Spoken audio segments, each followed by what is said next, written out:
It's quite interesting and, of course, amazing to have you join us on a fresh episode of This Morning on ITV. Good morning, Nigerians. Good morning, viewers on independent television as we roll into the issues surrounding what's happening in the polity. Most especially, we must, first of all, be grateful to God Almighty for giving us a fresh start of the day. My name is Philip Omo-Gyupo. No doubt you will be concerned about who are with me and being in studio. It's not far-fetched from having my controversial set with me. Let me start with Lawrence Osifo. Who is controversial? No. Forget about what I said. I know you want to banter. Forget about what I said. Good to have you join me, Lawrence Osifo, and of course, I'm Nolu Apostolate. Good morning. I think you actually started with a controversial person, so just to say that, because certainly I'm not controversial. Anyway, how are you guys doing? We're good. After the aftermath of our show election, so we're good. We're here. And yesterday was also a rowdy one in Edo State. The chambers is embroidered with back and forth, impeachment saga. You know, Edo State House of Assembly has been known for impeachment. All right, wait. Anyway, it's safe to say that politics is politicking at this point. Okay. Yes, politics is politicking in Nigeria from left, right, nook and cranny, everywhere. Well, I think it's not far-fetched what I said concerning the controversy or controversial set I have. I know it's because of what has been hatched in Edo State. Yeah. Of course, the controversy surrounding the resignation of He did not resign, he was speaker. impeached. No. Wait, let's hold.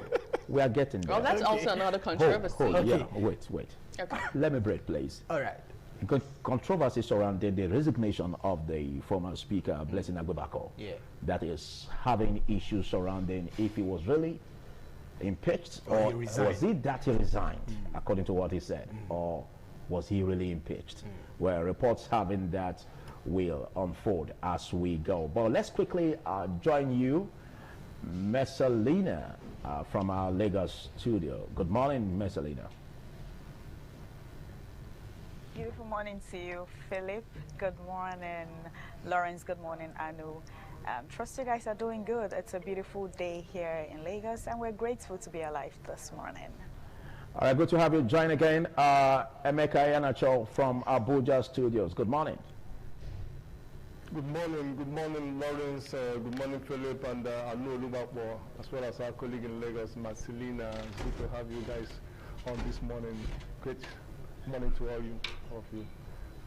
It's been a wonderful time here in Abuja. In fact, now we are scared of rains because the last one that happened, it turned out to be, very disastrous for some sections in some persons in Abuja. Some areas were really flooded, and then properties were lost. And then I think there was no casualty anyway in terms of human life, but a lot of things were lost in terms of property and the goods of Nigerians in the Federal Capital Territory. Is quite unusual anyway, but this is our reality at the moment in Abuja. Thank you so much, Emeka. Like the saying goes in our local parlance, now where the pain person, now they put near fire. You can see I told you that today's set is very controversial. I started with bringing on board my colleagues with me from the Benin studio. It turned into another issue. Wow. We know basically we're going to treat that. Again, we also brought in from Abuja studio, Emeka Iheanacho. He brought about the issues of flooding. And again, that's quite very, very imperative. When I saw that report, I was taken aback. And it takes a whole lot from us if we fail to do the needful. I know it's a global challenge, and again, there's need for us to see how government is evolving to make sure that as challenges emanate, it's been proactive enough to tackle all of this. I think the planning in Abuja will have to be replanned. You're talking about Abuja. You're not talking about your state, your city. No. I'm bringing in what he said. Okay. So let's go with what's happening here in Benin. Okay. Do they have drainages in GRA? Okay, no. But right? Can you just add to what he said concerning what's happening in Abuja? The truth is, it's a global phenomenon. We agree. It happened in the US, it happened in Canada. We saw the bigger one that happened in Lagos, where the boys that stays in the big area, the Lekki axis were using, was it not Kano, a big boat to run out of their house. We agree. Now, I want to drag somebody here now on this matter. The Commissioner for Environment and Sustainability, Edo State. Okay. Honorable Nusa Adams. I've invited him twice to this platform on this occasion. He declined. So I'm pretty sure he might be watching, or his cronies or those around him will be watching. I've invited him twice to this very platform to talk to us. What is the plan of the government this rainy season?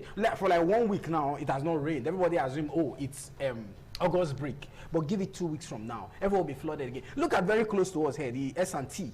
That's very close. A major road is flooded. So these are the real issues. Don't forget it's a federal road. Don't forget it's a federal road. It's a federal road in your territory. Yeah, easy. Hey, guys. Philip, no. That is why you called me controversial. I agree. I can't be calm because people are suffering. The people are suffering. Okay, anyway, but if you are throwing that at the state government, yes, you will be shooting too far. I won't shoot too far. Because it's a federal road. It's a federal road. I expect that if you want to tackle state officials collect, you start with the federal government. No, state officials collect revenue where from the there. State government can assist. The party in power is you not the same put party the burden of the federal. I know how to say, Philip. I am controlling I think we should have decorum on the table at this point, but perhaps... Well, coming to rescue this situation we're having. Thank you so much. Let me add my own 2 cents here now. Well, whilst we should be expecting perhaps this is a federal road, please bear with us at some point in that place. But when we talk about government and planning, I don't think the Nigerian government really have any plan as to whether or not flooding or just, natural disasters, as we get to say. Here in Nigeria, thankfully, we have an amazing, beautiful natural resources. We don't get to experience some of the things we see in other countries. Like landslide, so everything that we are currently experiencing is a people's problem. Thank you. Now, somebody said in Abuja, it's actually quite shocking. The first time I saw the video online, it trended over the weekend. The first thing that came to my mind was, is this Lagos? Because it's only in Lagos that we get to see all of this, horrible stuff in the VI, in the island per se. But in Abuja, the street of social media, I actually picked a comment from someone who said, Wike brought rivers to Abuja. That sounds loud indeed. Well, thank you. Well, I think we have to go in this lane, most especially as it has been brought up. And of course, we have the challenges of already facing Edo State House of Assembly. Could we call it a challenge? Because we can't tell, because the former speaker said they resigned. I know you are a champion in this and you want to Let me take you back to the history of Edo State House of Assembly. All right. Under the speakership of late Zakawanu Garuba, to Bright Omokodion, to Uyi Igbe, to who else again? Justin Okonobo, to Elizabeth Ativier, to a whole lot of them. Ask me how it has been. Edo State, this is the 8th assembly, right? One expects 8th assembly to have 8 speakers. But Edo State have had about 16. If we do the calculation, 8th assembly ought to have at least 8 speakers. Or in most cases, not even 8, maybe 6. Probably one will do 2 terms. I don't know if you understand by calculation. You're right. But we've had about 16 speakers in one House of Assembly. Because of the buzz that happens. And it always happens. When it happens, it does not happen peacefully. There must be fight, mess must be stolen, and it must involve financial impropriety. That is what they've already accused the guy of. They've alleged that the guy awarded contract. Not until you bring about financial impropriety. It's not complete. The weight will not be heavy. No, it will not be heavy. So that was what led to the whole. They said the news already featured us at yesterday's plenary. So he now came. He did not take over plenary. The deputy speaker took over plenary. Do you get the game now? Probably he has already heard. But so many. But according to reports, he resigned. Hold on. He said his paper was not accepted. He needed to accept what has been said before him to resign. Where did they say that before him? Look, on the floor. It's over report. We're going to take it on the pages of the newspaper. Let's take over report. So he said he resigned because he needs to make sure that there is peace, and he heeded to the advice of the governor for him to resign for peace to reign. And we understand this fact that there's always leadership tussle when it comes to the legislative business. And of course, it's always tied to financial impropriety to remove the speaker, and bring in another leadership.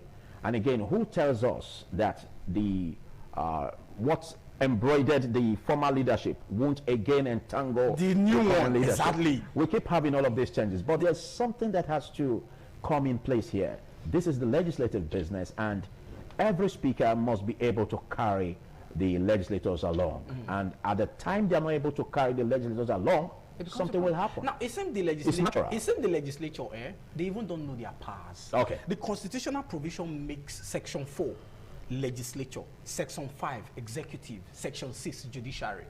As legislature was first captured before any other arm of government. But you see these guys, because they want to look good in the eyes of the executive. Once the executive comes, you decamp to the executive party, which was what happened to the guy. That's a different problem. I think it's their business, so we allow them to go. It's good to see how he's bringing the constitutional part of it. But then again, you seem to forget that this is Nigeria.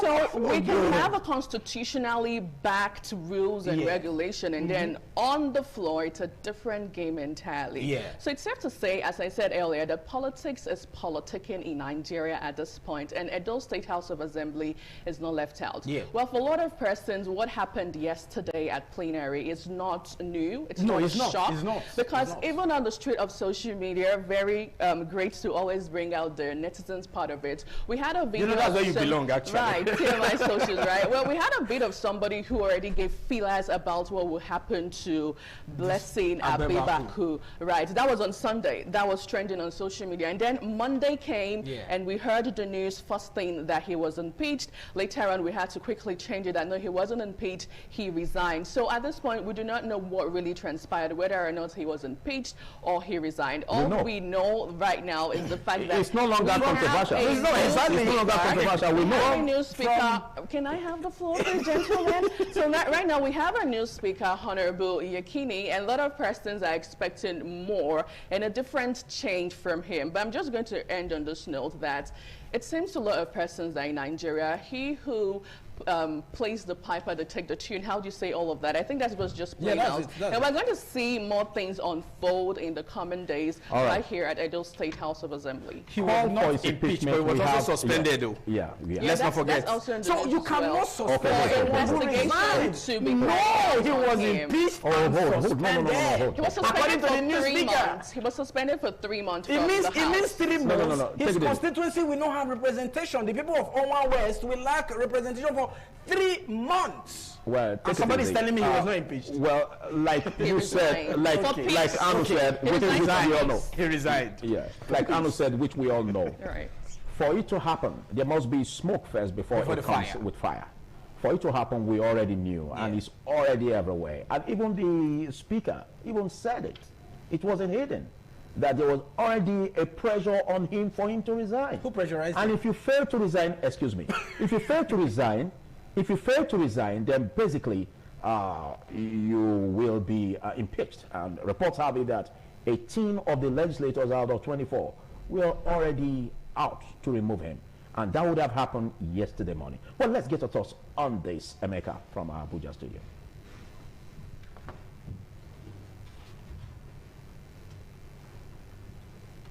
What's happening in Edo State is actually, what I say, not surprising, but it's part of what it is in down there in Edo State. You've had this kind of issue come up in the past, and then this is not an exception. What my worry is that at this point is the fact that Nigeria has actually, it's been one story from one story to the other. We've not been able to resolve any matter. We had over the weekend there was an attack, terror attack in Benue State. Nobody's talking about it because the election in Osun State took over the discussions. Then the death of that young nurse at the residence of the minister is still there, unresolved. That issue of the probe of an agency that nobody knows or can understand how they came up is still there. Okoye's family feud, the P-squares, those are issues that are still out there. And then we are, at this point in time, looking at the unusual. When I say it's unusual, it's truly unusual. The flooding that happened in Abuja a few days ago is quite disheartening. Some people say it is the alteration, the alteration of the Abuja master plan. Abuja actually has a master plan, while those in authority are saying that it is the, the practice of, malpractices of the residents who fail to, leave waterways. They keep erecting structures on waterways and then also keep dumping refuse just indiscriminately. Those are kind of issues that have actually caused this kind of havoc in Abuja, but it has not really happened like this before. That is why there is a mention of it. It's unusual in the Federal Capital Territory where there is a master plan, and then we have not really seen it this way before.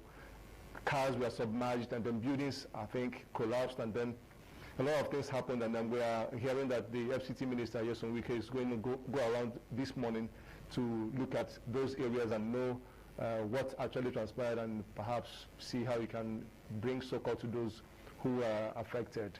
It's really unfortunate, but that is the reality in Abuja.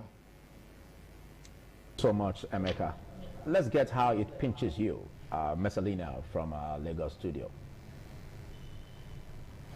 So when I saw the report yesterday about the speaker resignation, some of the people that spoke during the report, made mention that, it is important that he resign instead of being impeached. And the question is he actually, is he actually resignation, or it was actually impeached? Like I said, the pressure on him was actually much for him to resign.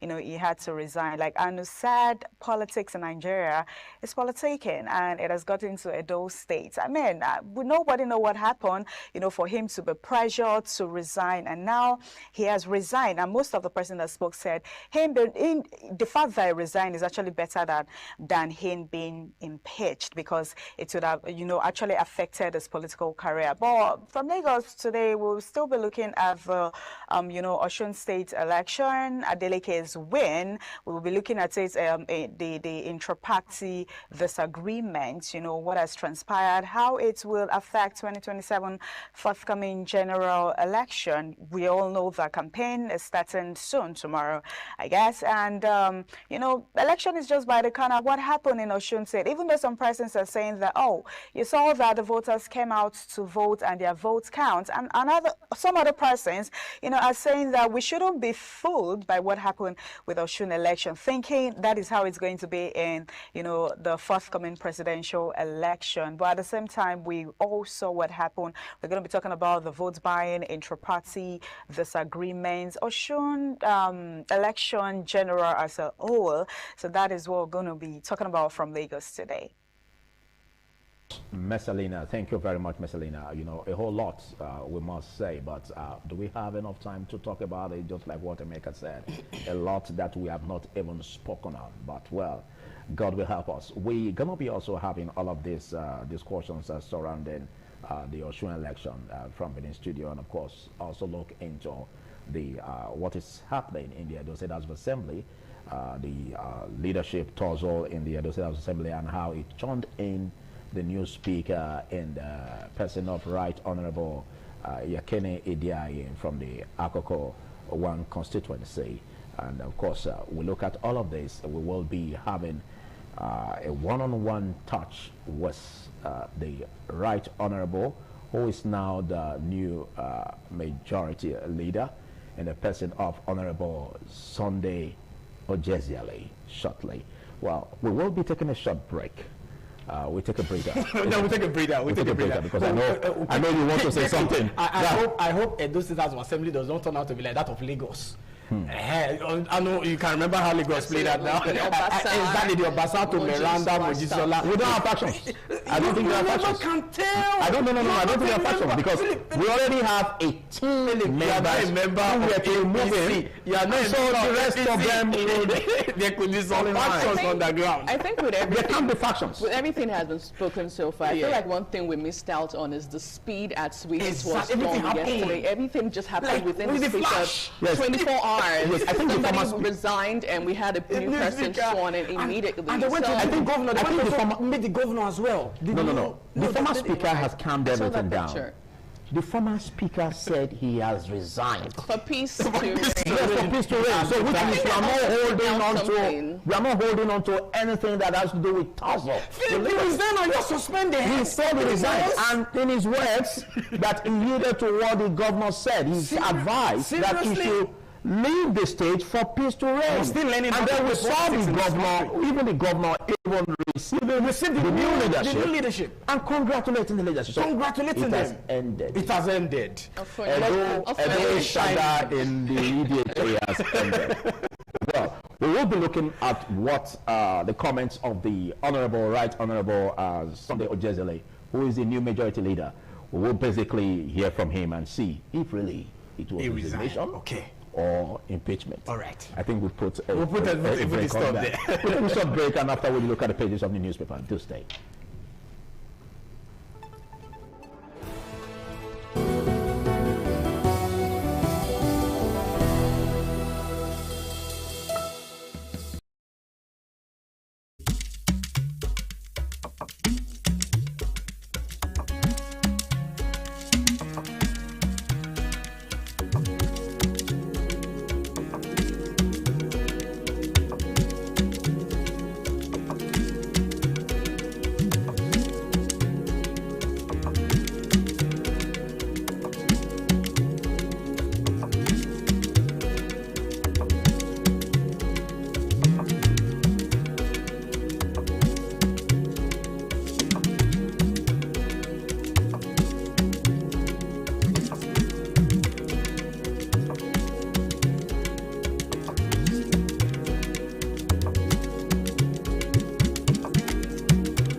Onwa is rich in culture and traditions. The people are a mixture of traditional worshippers, Muslims and Christians. Onwa is located at the northern part of Edo State. It consists of two local government areas, that is Onwa West and Onwa East. It has a total number of 13 clans and 21 political wards, according to National Population Commission 2006 census. The population of Onwa people is put together at 251,686. The people love tradition and culture. Historically, the people ancestors in deep quest to hand down on their future children a society of love and friendship.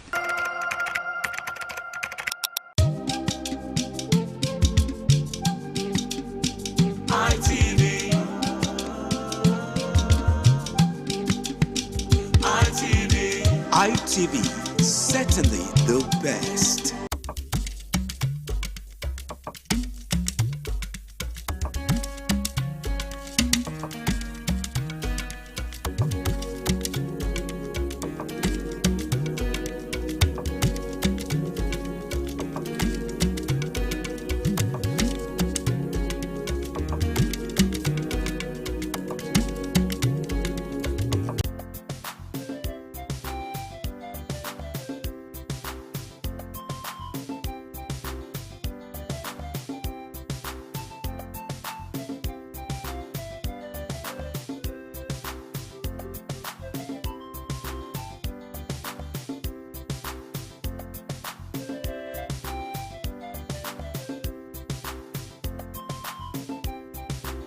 All right, quickly, let's look at the pages of the newspaper. And our first point of call is the Punch newspaper. And let's see how punchy it is.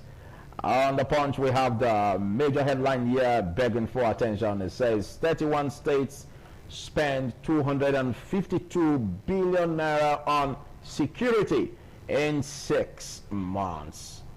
And of course, we have a 22 state security bill jumps by 90% as governors tackle insecurity. And spending covers security equipment, personnel security votes, and others. And experts seek tech deployment into tackling this. Of course, we also have it from Kogi, Plateau, Bauchi, spent only 32% of security budget in 6 months. Well, we can tell how the other 6 months will be like. Okay, let's see what we have here on the top of the cover page. WAEC under fire over 2026 results, alleged grading anomalies. Pension arrears, ex-soldiers set to protest at Defense Ministry. Again, all right, we have this. It says terrorists killed 28 in Sokoto community, Army GOC visits. And just at the bottom of the cover page, we have this. It says NDLEA destroys 301 billion drugs, arrest 10 in Edo, right in Edo State. And teachers' crisis, a lot we look at here. Well, that's much can take on the Punch newspaper. The Daily Trust newspaper is up next, and it's leading with an interesting headline in business news, as it says food prices rise as inflation slows. Food prices rise as inflation slows. The question is why?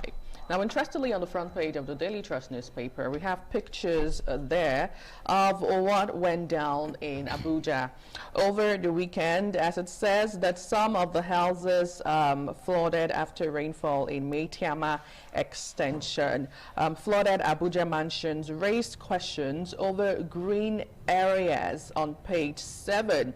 Well, hopefully our Abuja studio will do justice to this conversation soon. Now, as regards other interesting headlines this morning on the Daily Trust, Oshun Adeleke supporters moved to take over Council Secretariat.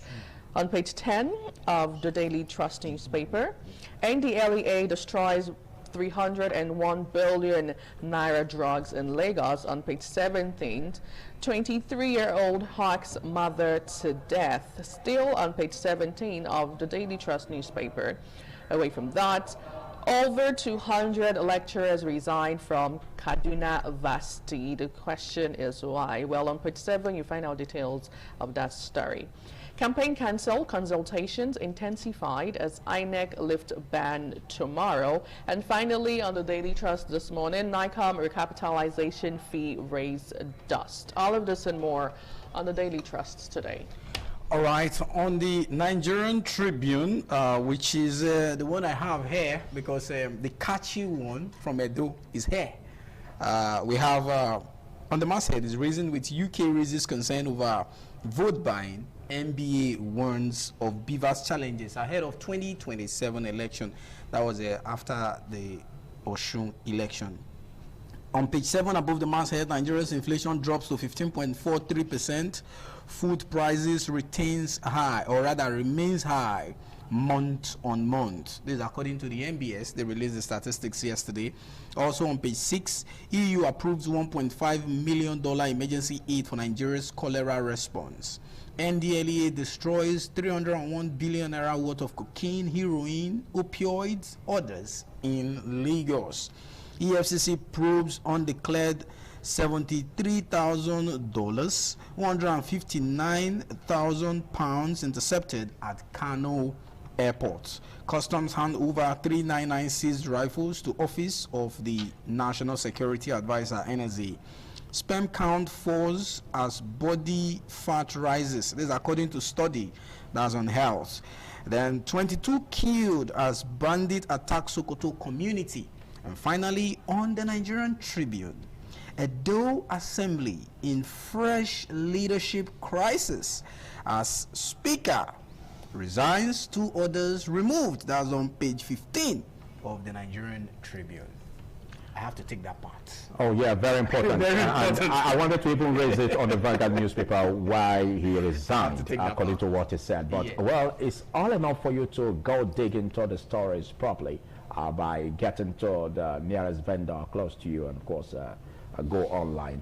There's much we can take on the pages of the newspaper. We take a short break, after which we quickly launch the first discussion from the Benin studios, where we are looking at the Osun election review issues, lessons and implications for 2027. To stay.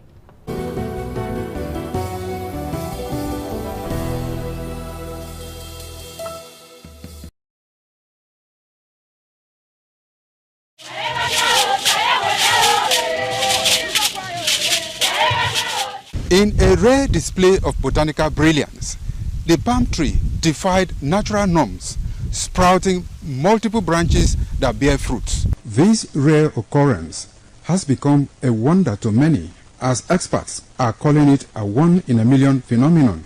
Could this multiple-headed marvel hold secrets to agricultural breakthroughs, or is it simply a freak accident of nature?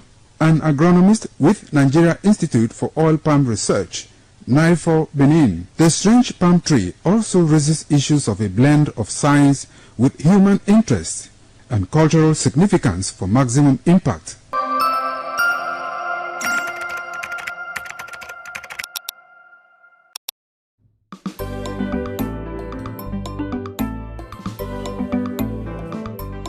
Thank you very much for joining us on the program Healthy Living. What is the kidney? The kidney is an excretory organ in the body, which is for metabolism. Tuberculosis affects many organs in the body, but the common ones it usually affects is the lungs. Epilepsy is a neurological problem. Okay. It is an injury in the brain which causes someone to begin to convulse, to go into fits. It is curable, but the cure is a long-term thing. If you eat well and avoid those risk factors that will make your immunity to be down, then the risk of contracting tuberculosis will be reduced. If you're healthy, then you're wealthy.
The Ugewe is the final ceremony of the series of festivals.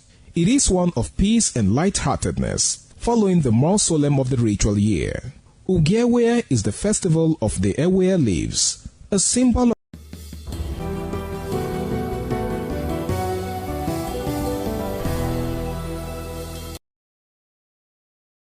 Of course, review of the Osun election is what we're looking at right away, and of course, looking at the lessons, the implications is going to be having on the 2027 election. Well, we will be joined right in the studio by someone who has a very, very deep political history, and of course, a political juggernaut. He was the chairman of NDCP, and of course, former candidate House of Reps, Ego, Ikpoba-Awka Federal Constituency, and he has served as vice chairman in the North Leaders Forum in Gombe State, and also has done that in Taraba, and of course in Zamfara and other states, which also galvanized him into becoming a national leader, and of course leader particularly of the Southern Group. Honorable Dr. Michael Obasi, big thanks for joining. Thank you very much, Philip. Good morning, viewers. Thank you for coming. Good to know that despite your busy schedule politically, and of course as a medical practitioner, you're still able to churn in your presence here. Yes, thank you. In fact, once I leave here now, I'll go to the hospital. Wow. Thank you so much. Thank you. Also joining me via Zoom, we have a global affairs analyst and another political juggernaut, and he was a former gubernatorial candidate of the Accord Party in Edo 2024 Guba. And he is many things to many people. He is also the MD CEO Oduwa Blockchain Infrastructure Limited that comprises of Wakamap, and of course the Oduwa coin that is domiciled in Africa. He is also a political analyst, and of course a social media influencer. As we make welcome Dr. Bright Enabulele, aka the Nana Obudazie Oduwa One. I have to take time to mention that. Nana Obudazie Oduwa One. Good morning, Bright Enabulele. Good to have you join us from the United States. Oh, thanks for having me. Thank you. All right, quickly, let's start with you, Bright Enabulele. A lot has happened in this few moments of the Osun election. And of course, what are your thoughts in this? Because a lot was expected that looking at the 2027 election, and of course using this as an off-cycle election in Osun State that is critical, what do you see as the electoral umpire meeting up with expectations, and of course the emergence of Adeleke, the incumbent governor, as the winner of the election? Well, it was very significant for the 2027 election. It's always very important to recognize that it's always good to have opposition in the country. It allows people to double down and make sure they do the right thing. First of all, I want to congratulate His Excellency Adeleke for his victory. Not only that he came into the election, he came in with almost like a grassroots preparation. He knew what he was expecting, and he never wanted to lose that election. So it went across the 30 local governments in Osun State. He won 19 local government compared to 17 local government in 2022. So there was a lot of work behind the scene. So I want to congratulate him for the effort. That it shows that no matter what we're doing, little party, small party, even though he's the sitting governor, but for what he has put right now, it gave everybody hope in the country that election can go anyway. Thank you. Okay, 511,065 votes he used, winning his closest rival of the APC, the Ghana, 444,000 plus. Now, what do you think spoke for Adeleke as the incumbent governor in this election? First of all, the outcome of the Osun election has caused a realignment of the political history and structure in Nigeria. Because an incumbent governor who was a member of the major opposition party, the PDP, dumping the PDP and taking a smaller vehicle, such as the Accord Party. It's like somebody who is to reach Lagos in 4 hours and the person is supposed to use a Hilux vehicle. Now the person now condescended to use a bicycle. And then when we wonder, where will this bicycle take you to? This bicycle can even take you to Ore. Exactly. So that is just what happened. Now, dumping that party to a Accord party, and now winning the election against or defending his seat against the onslaught of the opposition, the major ruling party, the APC. I mean, that counts for something. It means something. It means that number one, Adeleke is a popular person. Number two, it means that Osun people love him. And then also, there are contributing factors that contributed. It didn't just fall from heaven. Okay. You know, the contributing factors I want us to look at today. Number one, the invasion of Osun State by the APC bigwigs. Talking about governors from the 36 states, from the 35 states in Nigeria, including city senators, senate president. All of them were in Osun State. It was a beehive. It was a beehive. It was, in fact, it was an invasion. An invasion. A grand invasion. And then the Osun people may have reacted and said, no, this looks like a scenario for conquest. You know, taking the Osun people as a tool for conquest. So there will be this counter reaction. So there will be a positive feedback mechanism which will perpetuate the people to want to rebel against the power that be and tell them that, look, we are Osun State, we are Osun people, you are not from Osun people. So you see, I don't understand how a senior president would think that he can come to Osun State and then even for once change the trajectory of what will happen or what is to happen. You see, this is what we are talking about. Now that contributed. Another thing again that contributed is the fact that there was already a quagmire within the ranks of the APC. You know, talking about Governor Oyetola imposing his own candidate in the party. You know, the person who was not the gubernatorial candidate was imposed there by Oyetola. And it didn't sit well with many people because they felt that, oh, this is democracy. I mean, of course, there's a reason why the party at the Senate sponsored the direct primaries. Okay, there's a reason why they sponsored that bill. You know, it was in preparation for something like this. You know. So now coming back home, you see that you now impose a governorship candidate on the party, and then the party will keep quiet and say, okay, no problem, we'll work, no problem, we'll work. And then at the end, they do whatever they want to do or whatever they can do, and then leave. And another factor again that helped Governor Adeleke was the remarks and utterances made by our dear governor and brother, Monday Okpebholo, His Excellency Senator Monday Okpebholo. I think I should address him very well. Yeah, he's our governor. You know, so Senator Monday Okpebholo made certain utterances about the dancing senator and every other thing. So the Osun people saw this as an affront, as an insult to their governor. I mean, and a governor coming to Osun State to insult their governor. I mean, without even clearance, according to Adeleke. And these are the things. He also dances anyway. Yes, he dances. Of course. Don't I dance? Of course. Don't you dance? Everybody dances, you know. Dancing is movement of part of the body. Yeah. And then when you dance, you know, it sends certain signals to your brain. Serotonin, five-brain tryptamine is released. And it makes you very, very young. It makes you relax. It makes you look younger.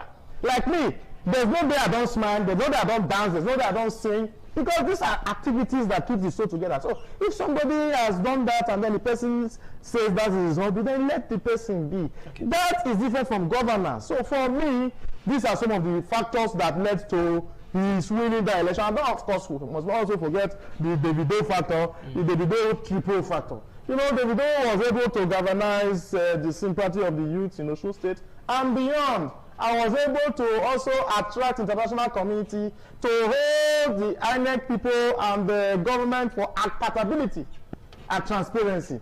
And despite the fact that there were glitches, you know, everywhere, there was vote buying, of course. Some of my people who were on ground, physically on ground, told me that some were offered up to 40,000 naira, even as high as 100,000 naira. Depending. It's not up to that amount. Yes. It's not up to that amount. Vote buying is no longer 10,000 naira.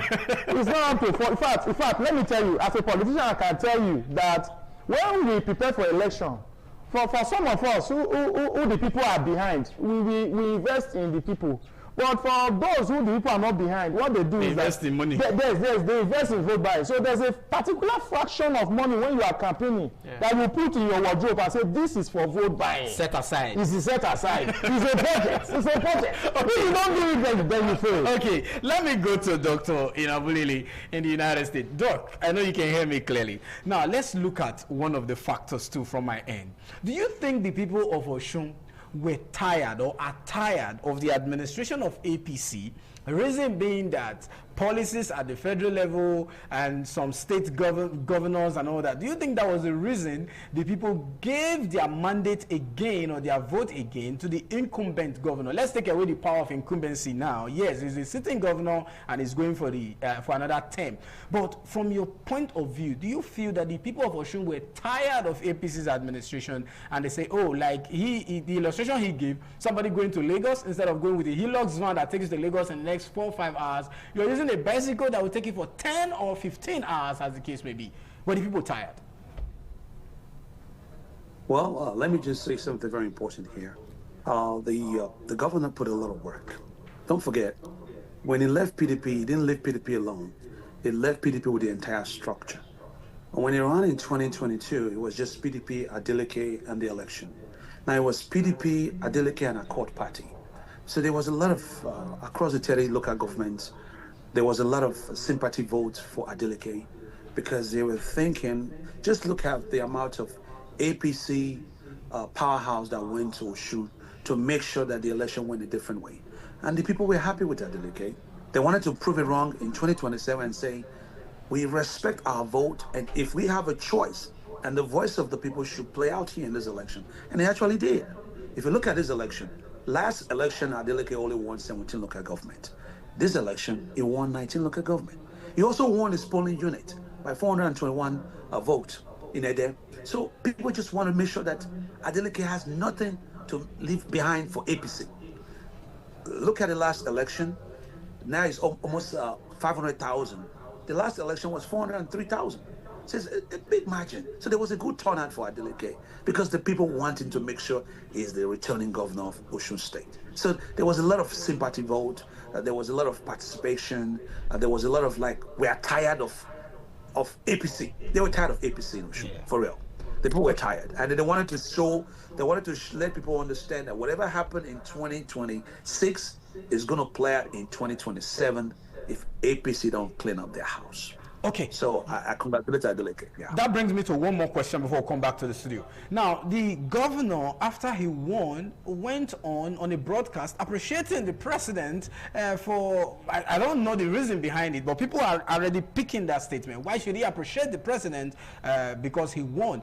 Is that really proper in a setting of such? He does not belong to the president party anymore as we used to know, or he is not in the president party. But if he was in the president party, we would say, oh, power from above, power, federal might and all that. But he still went ahead to tell the president, thank you for the level playing field of the election.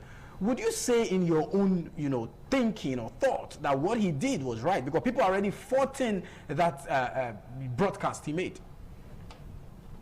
Well, first of all, you want to just let the president know thank you for not allowing people to interfere in this election. Because people were thinking they're going to ring him out. For allowing the voice of the people to be heard, it was almost sending a message to the president. Thank you for allowing Osun to play out the way it's supposed to play out. Because people think, okay, APC is in power, they're going to come up with all their powers out. Just imagine, almost the governor went all in Osun State. So, but what happened? Adeleke still won. He congratulating the president and saying, look, we won the state, but do Accord Party actually have any presidential candidate that's going to run for 2027? Maybe not, because I had a candidate came up and collapsed the structure for APC. And I realized that candidate was not actually the re-chairman of Accord Party. So what the governor is saying is, Osun people, we love Osun State, I'm the governor, but if you need my support, if you do what you're supposed to do, we will rally around you and make sure that you are a president of the nation. But if that's the situation with the Osun people, I don't know. But I think that was the message was sent to the president, that I want to thank you for not allowing anyone to interfere with the Osun election. So in return, we will support you. Okay. That was the message I got from that, yeah. To Dr. Michael Obasui, let's look at the margin at which the incumbent governor won. He gathered 511,067 votes to win the closest rival, 444,000 of the APC, 444,815 votes, which is about 60,000 plus. 66. Now, that again shows dexterity on the part of the APC, matching closely to it. Again, we also heard reports from Bush Radio that also said that, well, there were ghost voters that featured in the election. I don't know what your thoughts are on how to manage this information, although it was dismissed by the leadership of INEC that there weren't ghost voters, and beavers would have tackled that headlong and make it impossible to do. So with the technology advancement deployed by INEC in the beavers, and of course the number that got close of the APC to that of Adeleke's scores, what do you make in terms of the possibilities of ghost voters?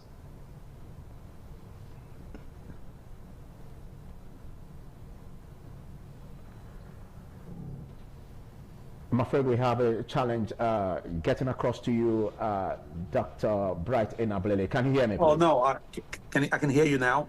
Well, I don't believe, in every Roman, we have to look at examine it properly. I think the election is over. Adeleke won the election.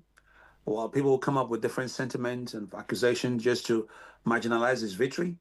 For me, I want to congratulate one again. It was a lot of work. There was a lot of, we were all thinking it's going to go to APC because the news and all the tensions around the state, just like what played out in 2024 in Edo State. People thought, okay, this might go the same way, but the will of the people, the voice of the people has played out in Osun State. I don't agree with the ghost voter. If there was any, I think the Beaver should be able to counter that. But for now, Adeleke, His Excellency, is the governor of Osun State. So we will leave that questions for INEC to answer because I was not on ground. But I look at that as just a rumor because every time that I don't want this to go to a point where we are thinking, okay, let's challenge this election. This election is won, it's over. Adeleke is the governor. I want to congratulate him and Accord Party for a humongous work that they put into this election. They won 19 local government. There was a lot of participation. There was a lot of turnout. He won his polling unit. He won his ward, and so let's just respect that moment. Let's celebrate with him instead of coming up with all these ghost voters and all that stuff, because this election is over. What we need to do now is prepare for 2027 and look at this election as a benchmark for preparation. That look, if you're as a governor of your state, I don't care if you're APC or not. If you're not doing what you're supposed to be doing, they are going to vote you out. And we're also looking at the next election coming, also in Edo State. So I was a former gubernatorial candidate for Accord Party. We put in a lot of work. I also challenged the governor in the appellant court back in the days. But now he's a governor. We respect him. We just expect that Odo should be great again. He should do the right thing in Edo State. But don't underestimate Lutu Party. Don't underestimate, because now Nigerians are very sensitive. They are not going to just go by the party. They're going to go by what you're doing for them, how you're improving their lives. What program do you have in place? What economic rescue programs? What welfare programs? How do you empower the youths? A lot of things are going to play out in this 2027 election. So let's just keep watching out and let them know that if you're not doing the right thing as a governor, whether you're APC or PDP, the people are going to vote you out. Thank you. Go back to the indices of vote buying, because even reports having it, even from like you said, that of the ADC, candidates, and of course the spokesperson also said that there were inducements going on, and that because they didn't induce, made them to achieve a smaller number of 17,000 votes, according to the ADC spokesperson. So how do we tackle this inducement, or what do you think about reports of inducement in that election involving both major political parties? To be candid, I think vote buying was across boards in that Osun election, regardless of the Accord Party, regardless of the APC, regardless of the ADC. And ADC. And then let ADC not say that they would have scored higher if not because they didn't have money to buy votes. I'm not saying buying of votes is a good thing. No, it should be condemned in the stronger terms. But however, they couldn't have even still near the margin of 100,000 because there are several indices to use to calculate for if a candidate is going to emerge victorious in an election or not. Now, for vote buying in Osun State, we noted a lot of irregularities or discrepancies. One of them is that the security agents who were supposed to discourage vote buying were, in fact, one of those people who were now even used as tools for the vote buying. A security agent who was holding money, in custody of money. He was in custody of the money that was used to induce people. Putting it in the local parlance, Ghana must go. A Ghana must go bag. And from there, he was even the one disbursing. So these are some of the things that we say. And then, look at the margin that Adeleke won is closest driver of the APC, 66,000 votes. That's no small margin. That is mathematically significant. Okay. And I tell you, I heard now that the APC is trying to say that there are discrepancies everywhere, and so they want to gather materials and see how they can challenge the election tribunal. They should not even bother. The reason why they should not bother is because let's even assume there were discrepancies. Adding those discrepancies together, plus or minus, from both sides, if there exists any, is not enough to upturn the 66,000 votes margin. It's not enough. And then I must also thank the president and the commander-in-chief, President Bola Ahmed Tinubu, for one reason. Yes, although personally I don't think that he could have upturned the election or decided the outcome of the election, because it was like a horde.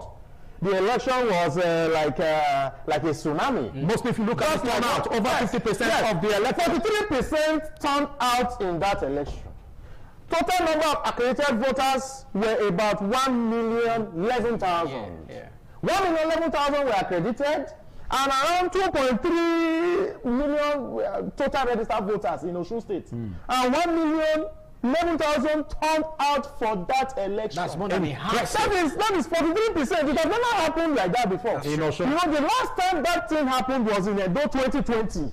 The 2020 battle, the second which we all fought in Edo, which was the second term of Obaseki. That was the time this thing happened, where the people openly defied the powers that be and said, no, we must take our votes in our hands. And they did it. So that's exactly what happened in Osun State. And let me also warn, this is like a template of what will also happen in 2027 election.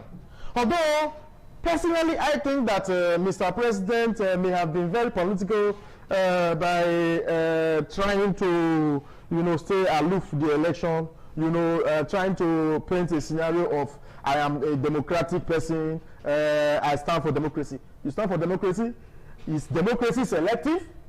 Is democracy now osmosis? That is like a sanitary moment, where you are undemocratic in Edo, and you are democratic in Osun. So these are the issues here. I want us to take this home. You see, in 2027, Osun is an off-cycle election. But in 2027, it's not going to be an off-cycle election. Yeah. Akpabio will be fighting for himself.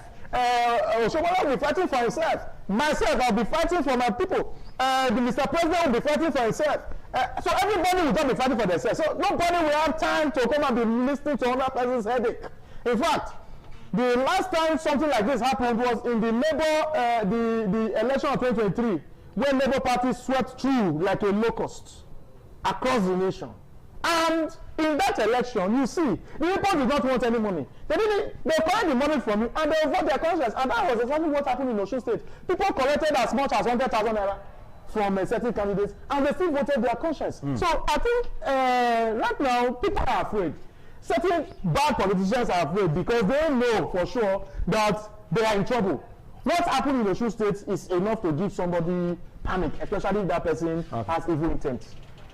Okay, well, let's look at 2027. And of course, what has happened in this critical off-cycle election in Osun State gives us a taste of what probably could happen in 2027. we could see how even the APC said internal wrangling in the party, cost the defeat they had. Again, coming to 2027, the big election, the presidency, what do you make of this, Dr. Bright Enabulele? Could this also happen if internal wrangling within the party of the APC isn't tackled come 2027 for Bola Ahmed Tinubu second bid? Of course, you should understand that the 2027 election it's not an off-cycle election, it's a general election. We're going to be dealing with the National Assembly, we're going to be dealing with the presidency. It's like my fellow guests on the show. Everybody's going to be busy. We're going to be busy in our state, so there's no room for somebody mingling to someone's election. So the key here is the people. There's hope. There's hope for the people. They now have a little belief that INEC, because it gets to a point where we never believe, people start doubting that INEC cannot be fair and free anymore. But this Osun election, people have hope. They know that, okay, let's go back to the polling unit. Maybe we'll have a turnout, because sometimes people lose faith in the election process, in our electoral process, and the voting turnout is very low. But this Osun election, we kind of encourage people again and say, look, go and vote your will. Allow your vote to count. Because at the end of the day, there are many things that's going on in the country today, in different states, insecurity, there's hunger, there's a lot of people concerned about the economy. People want improvement. 2027 will let people know that if the country is improving or not, the will of the people. Whether it's on the state level, whether it's on the federal level, the people are going to come out. Believe me, this Osun election is almost like a template. It's almost like giving people the roadmap and say, look, we are ready to go and vote. But if it has went other way, I tell you, people will be discouraged. But now they know that it's not about the party anymore. Yes, of course, Adeleke is an incumbent governor, he's a sitting governor, but the turnout was good, almost 43%. So 2027 election, it's not going to be a joke. So I'm telling everyone, fasten your seatbelt. It's going to be a new paradigm for the country. And for me, any governor of a state, because I want to go back to the state first, because most of these problems that we're dealing with in the country today are coming from the states. The presidencies, the government have allocations. There's no salary that has not been paid. But the question is, do we have an even distributions? There's hungers. There's no wage distributions. People are not getting connected to the grassroots. They are not feeling the impact of the economy. So they're going to voice out their mind. They're going to go to their polling unit and say, look, I'm going to vote. I'm going to vote for this man, not because he's in this party, because I believe that this man will deliver the country. That's what's going to happen in 2027. So I'm excited. We're all excited. And first of all, now Accord is not like a major force in this election. So let's see what happens. I'm excited. So I'd like to answer your question. Okay. I think 2027 would be we change the narrative, and we don't know what's going to happen. It can go other ways. So we are right now in August.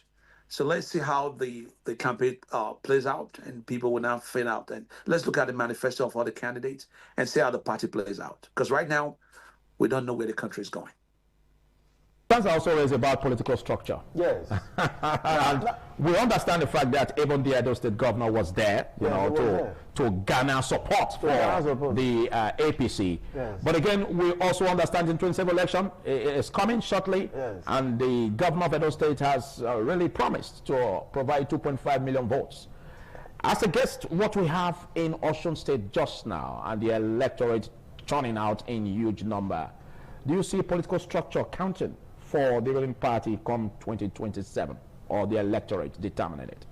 Well, first of all, the era of saying that if you belong to a political party, or you purchase a nomination form under the umbrella of a political party like the ruling party, the APC, guarantees, in quote, your success in that election is over.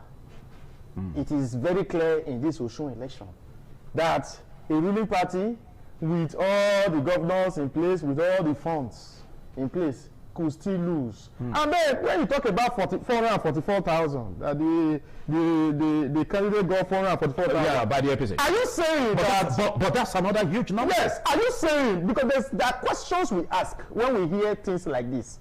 Are you saying that 444,000 people agree with insecurity? Are you saying that 444,000 people agree with hunger? These are concerns. Are you saying that 444,000 people agree with poverty and kidnapping? These are the issues we ask ourselves. You see, because it is very, very pertinent when you ask yourself these same questions, so you don't lose your mind. So you don't lose your mind. Yeah. You know, you just go crazy. You just go crazy.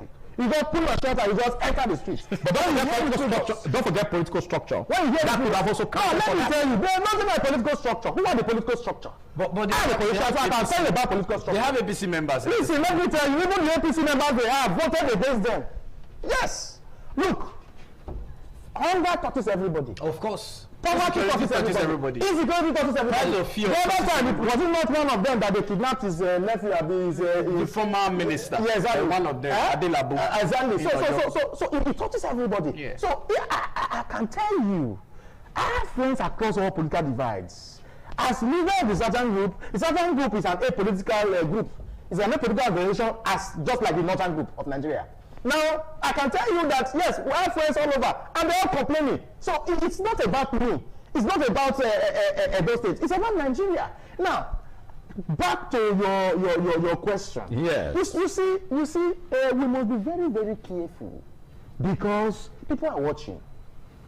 Political structure now has so diminished that people now think when they enter an umbrella like the APC, it's an automatic ticket. It's not an automatic ticket. You may be wrong if you say it has so diminished. Yes, it has so diminished. Because, no, you may be wrong. Look at what you just said. Okay. You were even about not agreeing to the figures in favor of the APC. 444,815 votes. That's loud. And that is why I said that. People think that when they come to a ruling party like the APC, it's an automatic ticket for winning. That is not true. Because, like I pointed again, as we saw in the Osun election, it's not going to work. It's not going to happen. But the numbers must have spoken to the fact that at least the APC's policies also counts hugely in terms of how the voters will turn out to vote in favor of the APC come 2027. Looking at the figures we have in Osun. Okay, now, Mr. Philip, let me ask you. What policy in APC will make you vote? No. I'm looking at 44. We are looking at the figures. 444,815. That is from the APC candidate in Osun. Now, what will tell for the president in 2027? Looking at the policies of the government, that the political structure of the party could also massively come out to support him over in order to win elections. And again, don't forget the inducement, the vote buying syndrome. Yes, the vote buying syndrome. The monopolitics of politics that also comes in play. Well, I'm not here to bash Mr. President. Mr. President is our father, is our political leader. In fact, the leadership of the Southern Group agreed with him when he called Ademola Adeleke to congratulate him, which is the right thing to do. But however, issue of vote buying cannot be totally neglected. It will play a very big role in 2027 election. The reason is this. It's very simple. As I speak with you, how many people in Nigeria can boast of 10,000 naira in their account? It's a problem. You'll be surprised. Well, you're a medical doctor. You can boast of it. No, but that is me. He's out of it. That is me, just one vote. What about Nigeria has a population of over 250 million citizens.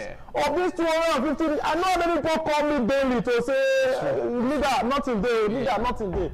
And I send them. And you don't be shocked at the people calling you. So you see, poverty is biting hard. Inflation is biting hard. The economy is biting hard. Therefore, the people will also bite very hard when it comes during this election. I'm telling you, something will happen in this election. Okay. Well, let's get a thought on that, Dr. Brighton Abulele. 2027 election, and of course, looking at the indices, the empirical figures for the APC in Osun. Some have said that political structure could count for the APC in 2027. And of course, other factors like vote buying could also come into play. Do you see the possibilities, in spite of the economic hardship biting out on Nigerians, turning victory for the APC, looking at what happened in Osun, and of course the figures are credited to the Osun APC candidate of about 444,815 votes. How do you see that turning out in 2027 for the presidency? We cannot truly rule out vote buying, because there's hunger in the land, and there's some people that are still going to be influenced by money to change their will, because an hungry man is an angry man, and an angry man is a dangerous man. People are complaining, but I also tell you that some people are already aware that they cannot sell their 4 years life just for a bag of rice or a bag of gari, because they're tired. There's awareness now. There are a lot of voters and educations that we want to also promote before this general election. Where in August, we want to join the rally and educate the people and say, look, are you willing to accept these for 4 years and let your people suffer? Or are you going to make a decision that will change your life? Get someone that can really fight for you, democracy for the people, by the people, and for the people. Or you're willing to just accept 10,000 naira and say, no, let me suffer for another 4 years. Like I said, we're not going to rule out vote buying, because at the end of the day, you can't change the mind of everyone. There are also people today that 5,000 naira means a lot to them, but the awareness is also there. As the CEO of Udua Blockchain Solution, as the CEO of Wakamap, our goal is to do a lot of voters education, to tell them, look, 2027 is not going to be business as usual. It doesn't mean all about political structure. If a governor is doing well, let's bring him back. But if they're not doing well, let's vote them out. Because at the end of the day, collectively, it also matters to the president. Because everybody blames the president all the time. But sometimes we have to go back to our own states. We have to look at the local governments. Everybody has their own funding. But what are they doing with the funding? There's embezzlement, there's corruption up to the state level. So we should be tackling our problems on the state level. Then we'll look at the federal level. Because what is going on in Ekiti might be different from what's going on in Abia State. And what's going on in Abia State might be different from what's going on in Edo State. Look at that. Most of the allocations have increased, but there's no improvement in most states.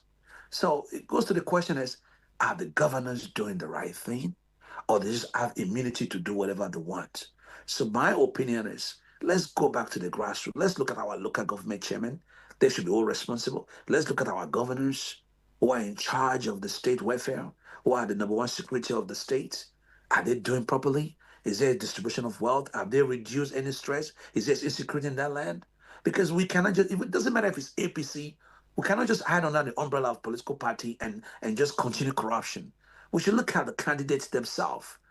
Candidates that are reputable, candidates that understand that change is constant, that the people want change in their land. Okay. And that's what's going to matter. Not to cut in, but just to guide you. You contested in the gubernatorial elections 2024 in Edo State. You contested side by side with the governor of Edo State, Senator Monday Okpebholo. Now, with the policies of the state, like what you said concerning driving the state into bringing positive results, with the policies of the state governor, Senator Monday Okpebholo, do you see support being garnered in favor of the APC come 2027, wherein the people will, synchronize with the policies of the senator and match their votes in support of the APC? Well, what I'm hearing on the ground, the people are complaining. There are certain areas, especially in the Edo South, that the development is very weak. The roads are bad. Okay, I don't know about Edo Central. I don't know about Edo North. But in Edo South, which is the heartbeat, which is one of the giants of the Edo State that brings the generation of the IGR and the revenue, there are many places that have been abandoned. So I want the governor to improve on that if you want to be returned back in 2028, because the people are not happy with the state affair of Edo State right now. I must be honest. So it all matters about what we are doing. It all matters how we cut across the 18 local government. From my state where I run for election, people are saying, yes, the governors are making roads, fixing roads, but that's not just the problem of the people. There's no economic rescue program. People are not the people are not feeling it. There's no money. The small traders, the business people, the bankings, the fundings, they don't feel that impact of the governor yet. I know, well, leadership is not an easy thing, but when we take a hold of government, we should be able to exercise our duty fully. And it's the responsibility of the governor to make sure that we tackle insecurity, we tackle hungers, we empower educations, we allow agro farming. Those are areas, and youth empowerment, so that at the end of the day, people are saying, yes, you are doing very well. But right now, from the voice what I'm hearing on the ground, people are not satisfied with what is going on in the state. So that would. Thank you, Doc. Thank you. We appreciate your time. Doc, now let me come to you, yes. Dr. Bassey. With what played out in Osun, do you think we're moving away from the trajectory of, in quotes, political party to individual? Because if you look at it, with everything that happened, everybody felt there was no way Adeleke somehow will win the election for a second term. If I thought he was, probably the influence of his nephew, yes. Davido. Yes. Davido was outside the country as at on Friday. On Saturday morning, the guy was already in Nigeria. I don't know if you understand. So do you feel we're moving beyond the political party and looking at the individual? Because I think the individual should really count. If probably Nigeria was practicing a system where sole candidacy works, like only you, people just pick you and say, oh, you are the one, no party sponsors you, nothing. I think we would have had a better system of democracy, other like what we're practicing now, where some delegates go and collect money, yes. and impose somebody on the entire will of the people. At the end of the day, the people no longer have choices to make. They're just saying between the devil and the deep blue sea, like we say. So do you think we're moving beyond the political party and to the individual? Well, I think people are creating alternatives now, rather than the devil and the deep blue sea alternative. Yeah. If you put my people, for example, I'm from Ego. I was born and brought up in Usulu.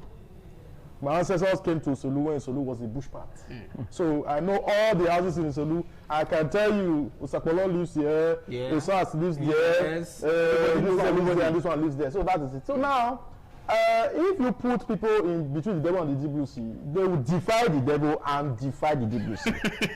Now, coming back home, yes, you are correct. The trajectory of political parties now shifting to personalization of candidates, because if you don't eat yam because of salt, you eat salt because of yam. So one has to go. So one has to go. Now, for some persons in this election, I can tell you, for example, now there's some persons in this state, if they want to run for election, devoid the political party, I will support them. Okay. I'll go to support them because number one, we have a political history, and number two, they're my friends. So people also look at that. It's different from is APC, vote APC. No, they don't do that anymore. Or is PDP, vote PDP. No, they don't do that anymore. Or is ADC, vote ADC. They don't do that anymore. What people now do is, who is the person there? Oh, the person is Matthew Dekeme. Okay. Ah, that's my man. Oh, the person is Mondo Sadabo. Oh, that's my man. Oh, the person is Aswego Dalo. Oh, that's my person. Oh, you see it now. So that is how people think. Like me now, today, I was telling Yekini Jai yesterday, I said, I'm going to congratulate you personally on your emergence as Speaker of the Legislative Assembly. I'm now APC. Well, one may argue that I'm APC at the federal level, and I'm PDP at the state level, and I'm NDC at the federal level. So no, it's not like the party. You see, there's now a redefinition and a redelineation of the definition of what I just described right now. Okay. My brother Wike will agree with me that when I say I'm APC in the national level, and yes, I'm not wrong. Of course, the president and commander-in-chief is my guy. Although I talk certain things here, but then that does not change that, Now, let's come back home. When somebody open his mouth and say 2.5 million votes is going to deliver it. Okay. I laugh. Now, yes, you asked that question, Mr. Philip. You asked that question before. I'm going back to it now because my ancestors just reminded me now that I should talk about it. And if I don't talk about it, okay, you have 30 seconds to round off. Now, 30 seconds to round off is this. 2.5 million votes. Where are you going to get it from? Even Osun State, that was an obstacle election, where Adebola Alege was very popular, he didn't even get 2.5 million votes. So if somebody opens his mouth and says he wants to get local government, and they have more local governments, they have 19 local governments. You know, they don't have 18, and they have more voters turn out there. Now, if somebody says he wants to get 2.5 million votes, where are these votes coming from? Who are going to vote? All right, thank you very much. And who will even count the votes? Okay.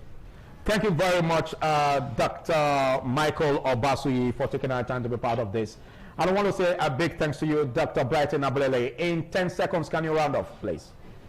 Your final remarks, I was just trying to contribute to what Obasuyi was talking about, the 2.5 million votes. Well, a lot of people don't know their polling units.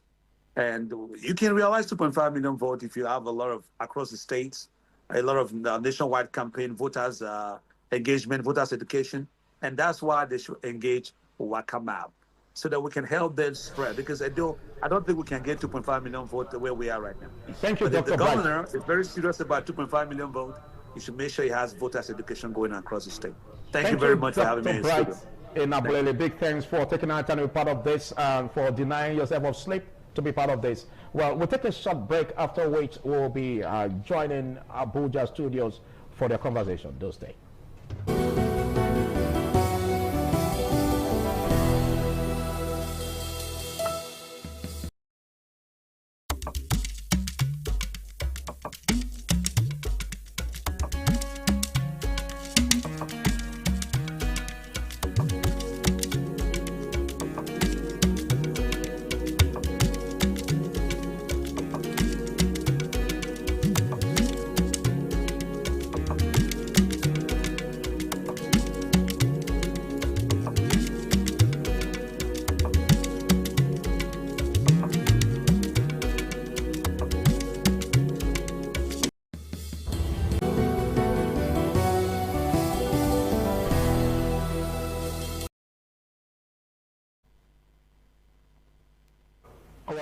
Welcome once again to Abuja Network Studio of Independent Television, ITV. You're still tuned to your favorite breakfast show, TMI.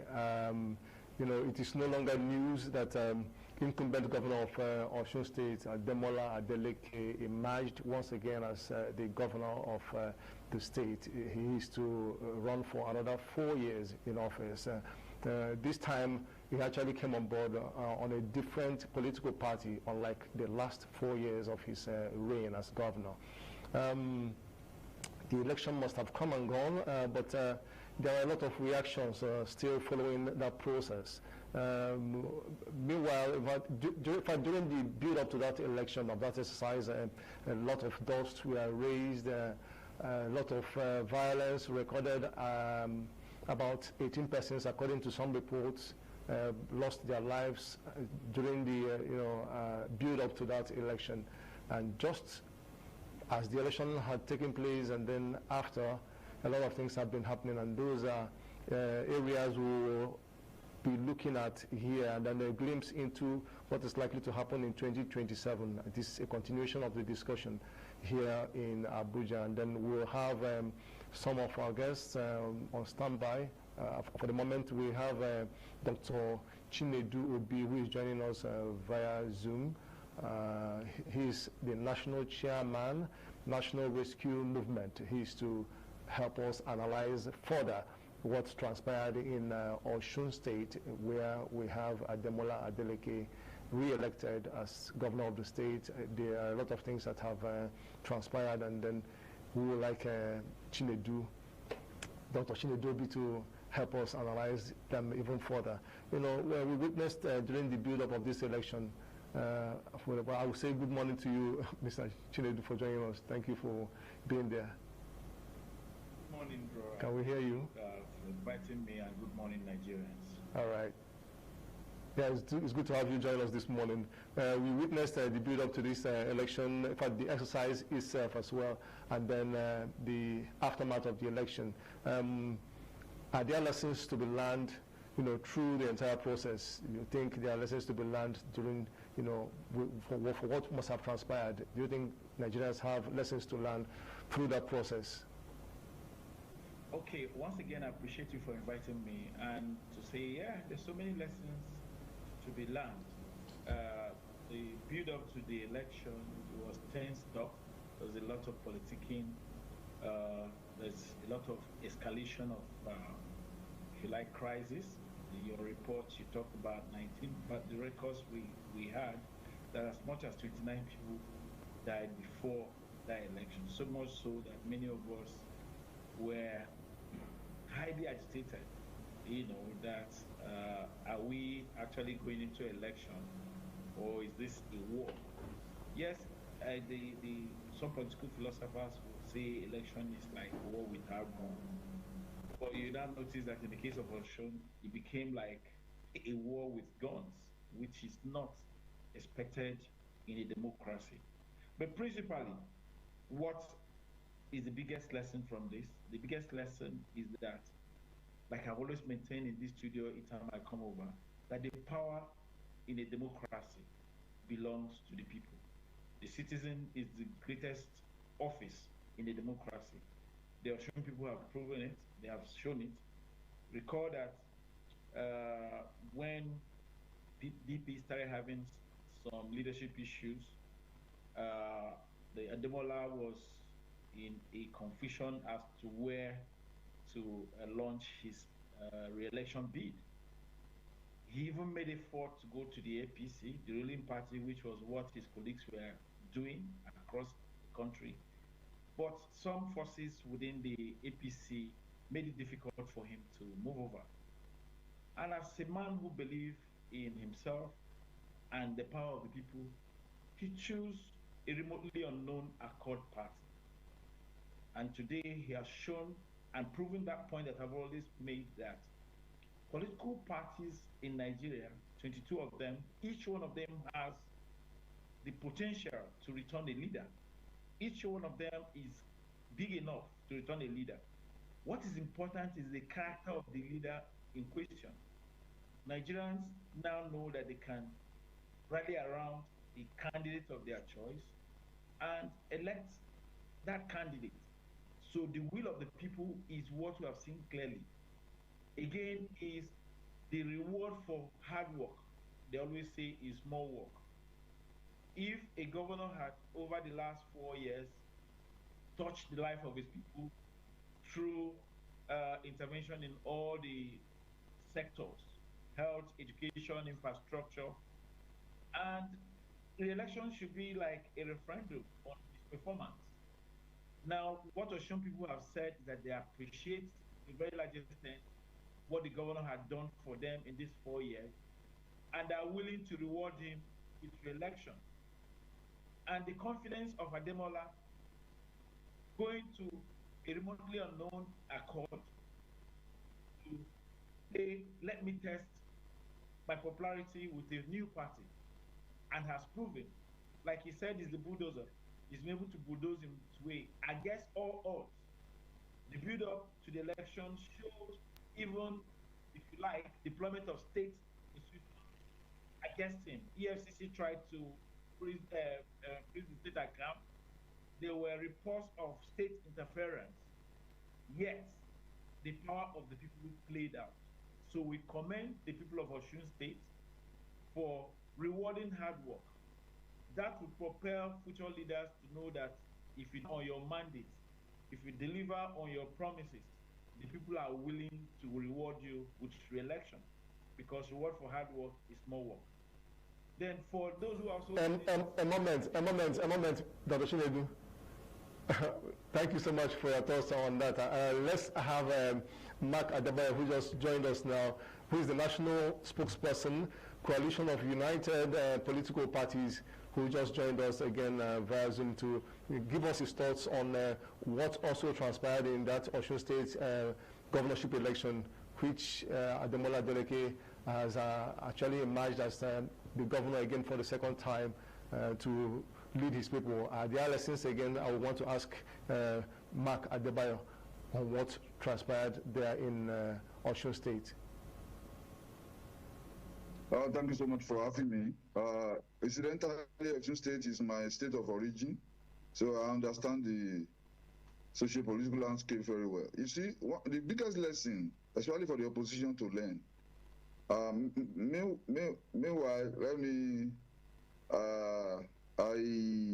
I am no longer the spokesperson for CUPP, so I don't want that to be confused. I'm the current president of Federation of Political Parties and Associations, an opposition pressure group. So the lesson, one major lesson for the opposition to learn from Osun State is the fact that a fragmented opposition can never be able to achieve political victory in an election. You see what happened, and I like the way the national chairman of NRM has put it. When you deliver on your mandate very well, you will secure the love and confidence of the people, and they will make sure they renew your mandate. That's one lesson for all of us to learn.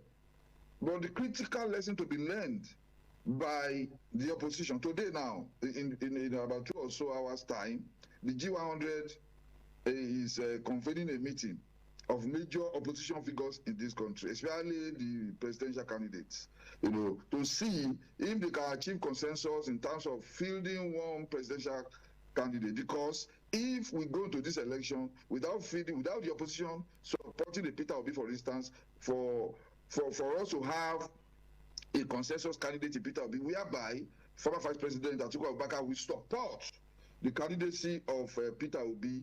If they go differently, then the opposition should just forget about 2027, because none of them, as individuals, can defeat the current president, except we are able, as opposition, if we are able to achieve consensus. That is what is going to give us victory in 2027. That is, what happened to the APC, which is an opposition in Osun State, is the fact that now they went to the election with a lot of disgruntled leaders of the party in the state. Being a fallout from their consensus arrangement in Osun that didn't go well with many leaders of the party. So the APC went into the election fragmented, disunited, angry, and disgruntled. So we must learn, the opposition at national level must learn a critical lesson from that, and understand the fact that except all of us come together to support a single consensus opposition candidate, there is no way that you can even think or imagine of defeating a behemoth like President Bola Ahmed Tinubu. Because give it or like him or not, the man understands politics and the machinery of winning elections. So if you want to go to that, you need to go with a united front. That's the biggest lesson for the opposition. That's bigger. The APC lost as an opposition in that state due to they went into that with a lot of leaders in the party fragmented. Mr. Deboye, can you hear us? We will talk more on that. We are going to discuss this build-up also to the 2027 general elections. I know there is a plan for a coalition, and that's what we are trying to address at this moment, but we'll get to that. A lot of issues were pointed out as part of factors that helped Ademola Adeleke regain his mandate in the just concluded election. Part of them is what people could call, I think they call it the invasion of the state by governors of the opposition party, that's the APC, as well as some party leaders, who came into the state. Many people say that they came in to conquer them or kind of intimidate them, until they saw it as a challenge and had to, come all out for Adeleke and ensure that he regained his mandate. Can we have Dr. Obi, help us address this issue? Do we really have, is there any substance in that claim that is part of the reasons why Adeleke actually had his way this time around? Okay, I think what some of our leaders need to go and own is what they call emotional intelligence. There are ways you can sit in the comfort of your home and begin to dictate to another person what happens in his home. Build up to that election, let's take the ranking of Governor Bobolo, for instance, claiming that you can extend your territory beyond another man's territory. The people of Osun have told him clearly that Osun State is not a those state. And those are the kind of things that you can do. You build sentiments, because you don't sit down and begin to claim territories you don't own, or begin to make people feel that you have captured them. there's this resilience that the average natural human being responds to when you come to pose a threat. That much that you're going to show dominance in a territory you do not have any control over. It has a way of motivating the people. It has a way of people holding back to their self-esteem to say you cannot do this to us. That's played out clearly in that election. That Osun people were ready. You saw some of them attacking talks sent from outside the state. You saw some of them even confronting people who are trying to rig the election. And like I said, that is the strength of the will of the people. In a country where the people are united, they cannot be defeated. So the lesson, which is the biggest lesson Nigerians should learn in this democracy, is that if all of us decide that we're going to change any government or sustain any government, not even that government has the capacity to stop it, because the will belongs to the people. All right, Mr. Adebayo, a citizen's politician, let him also address this issue.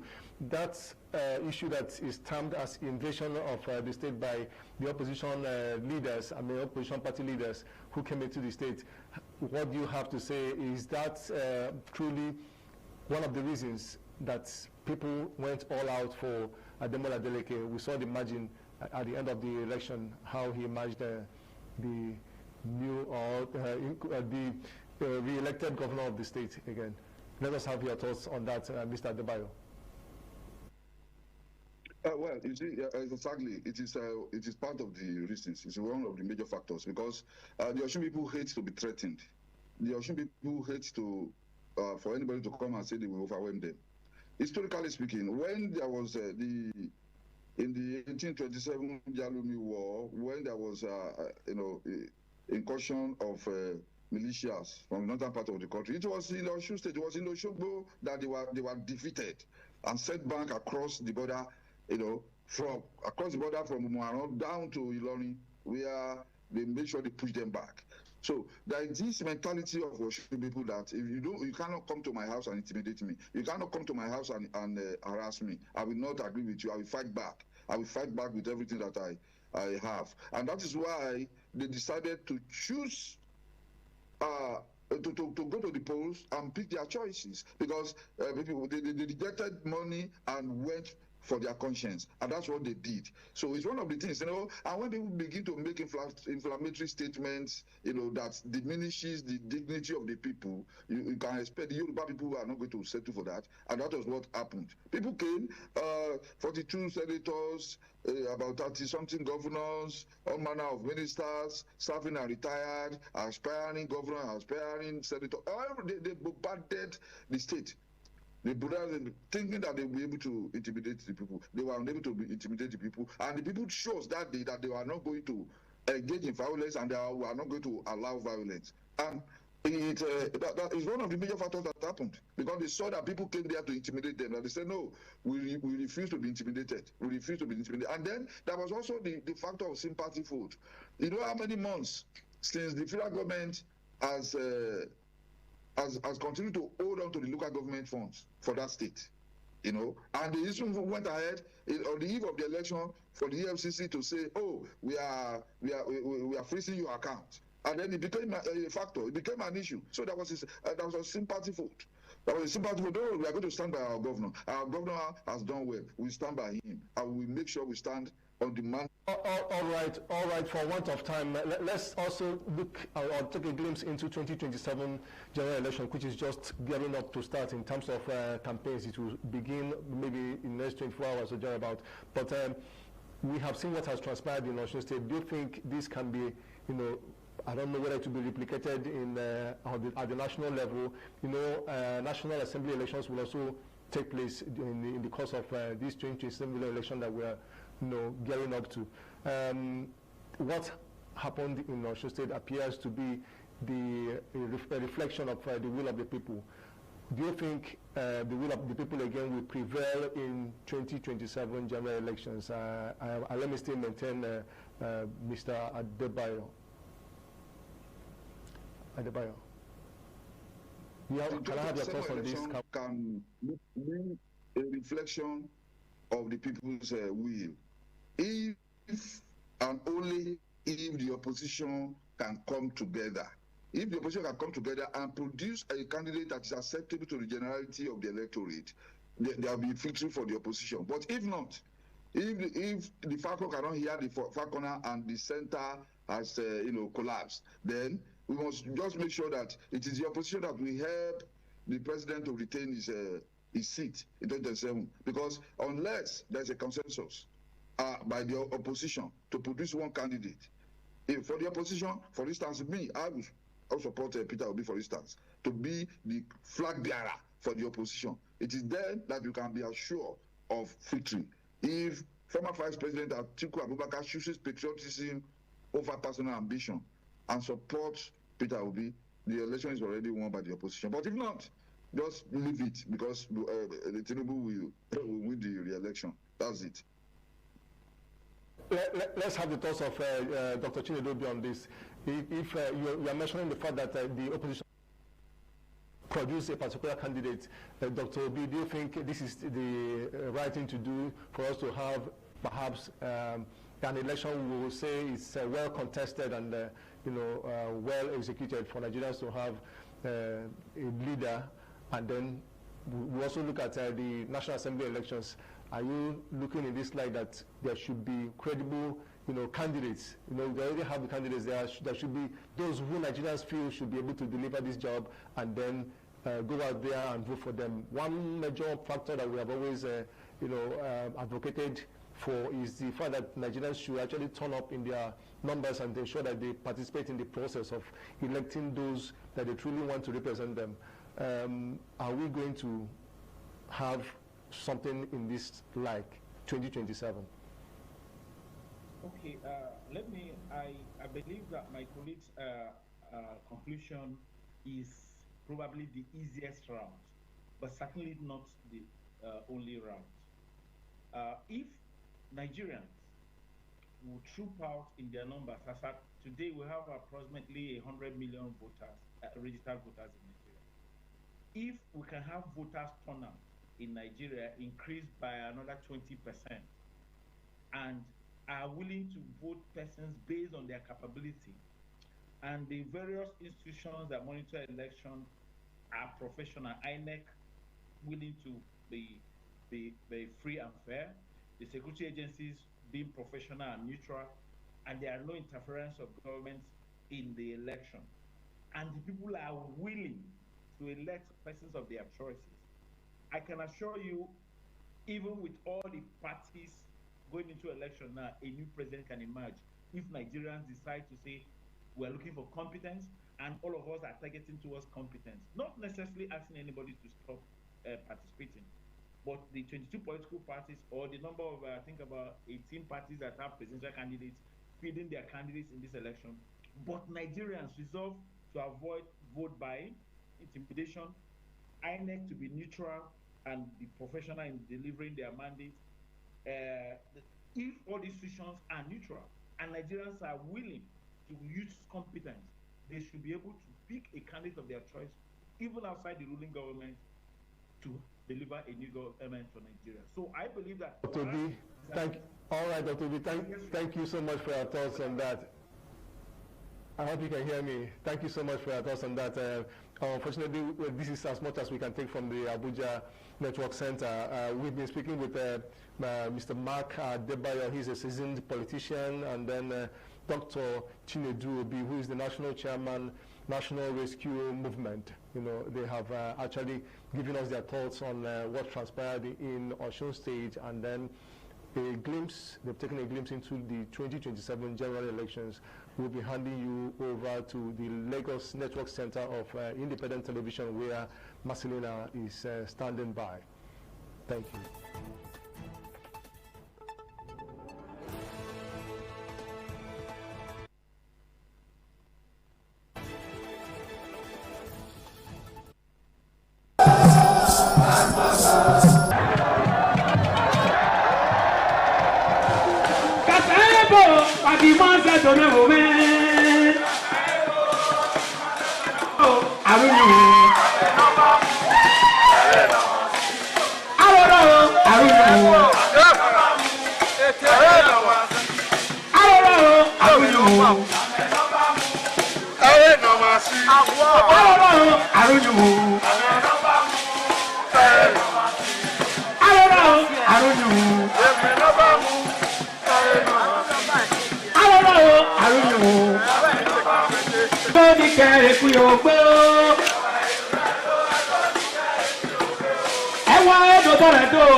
Many thanks for rejoining on CMI this beautiful morning. I am Restelina Nkwo, and of course there's a lot to talk about to run this table.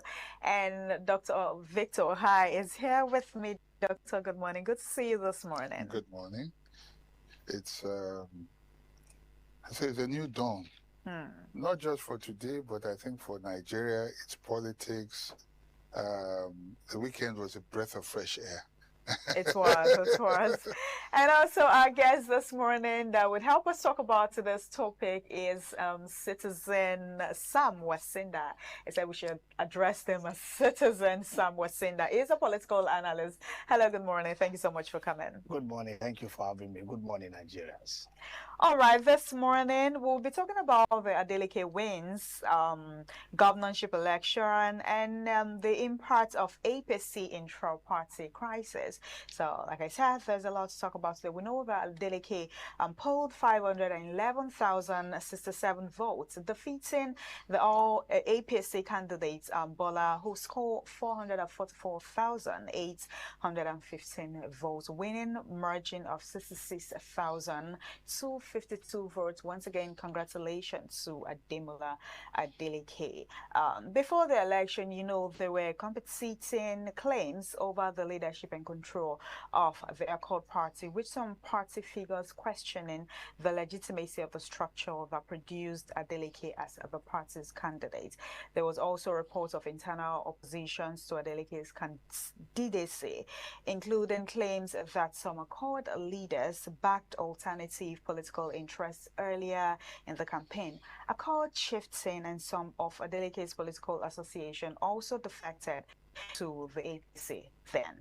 The more seriously, dispute has moved beyond ordinary political disagreement into legal battle over who legitimately controls the Accord Party chieftain argued shortly before the election that even if Adeleke won, Adeleke has won, the leadership dispute could create legal complications for his to remain in power.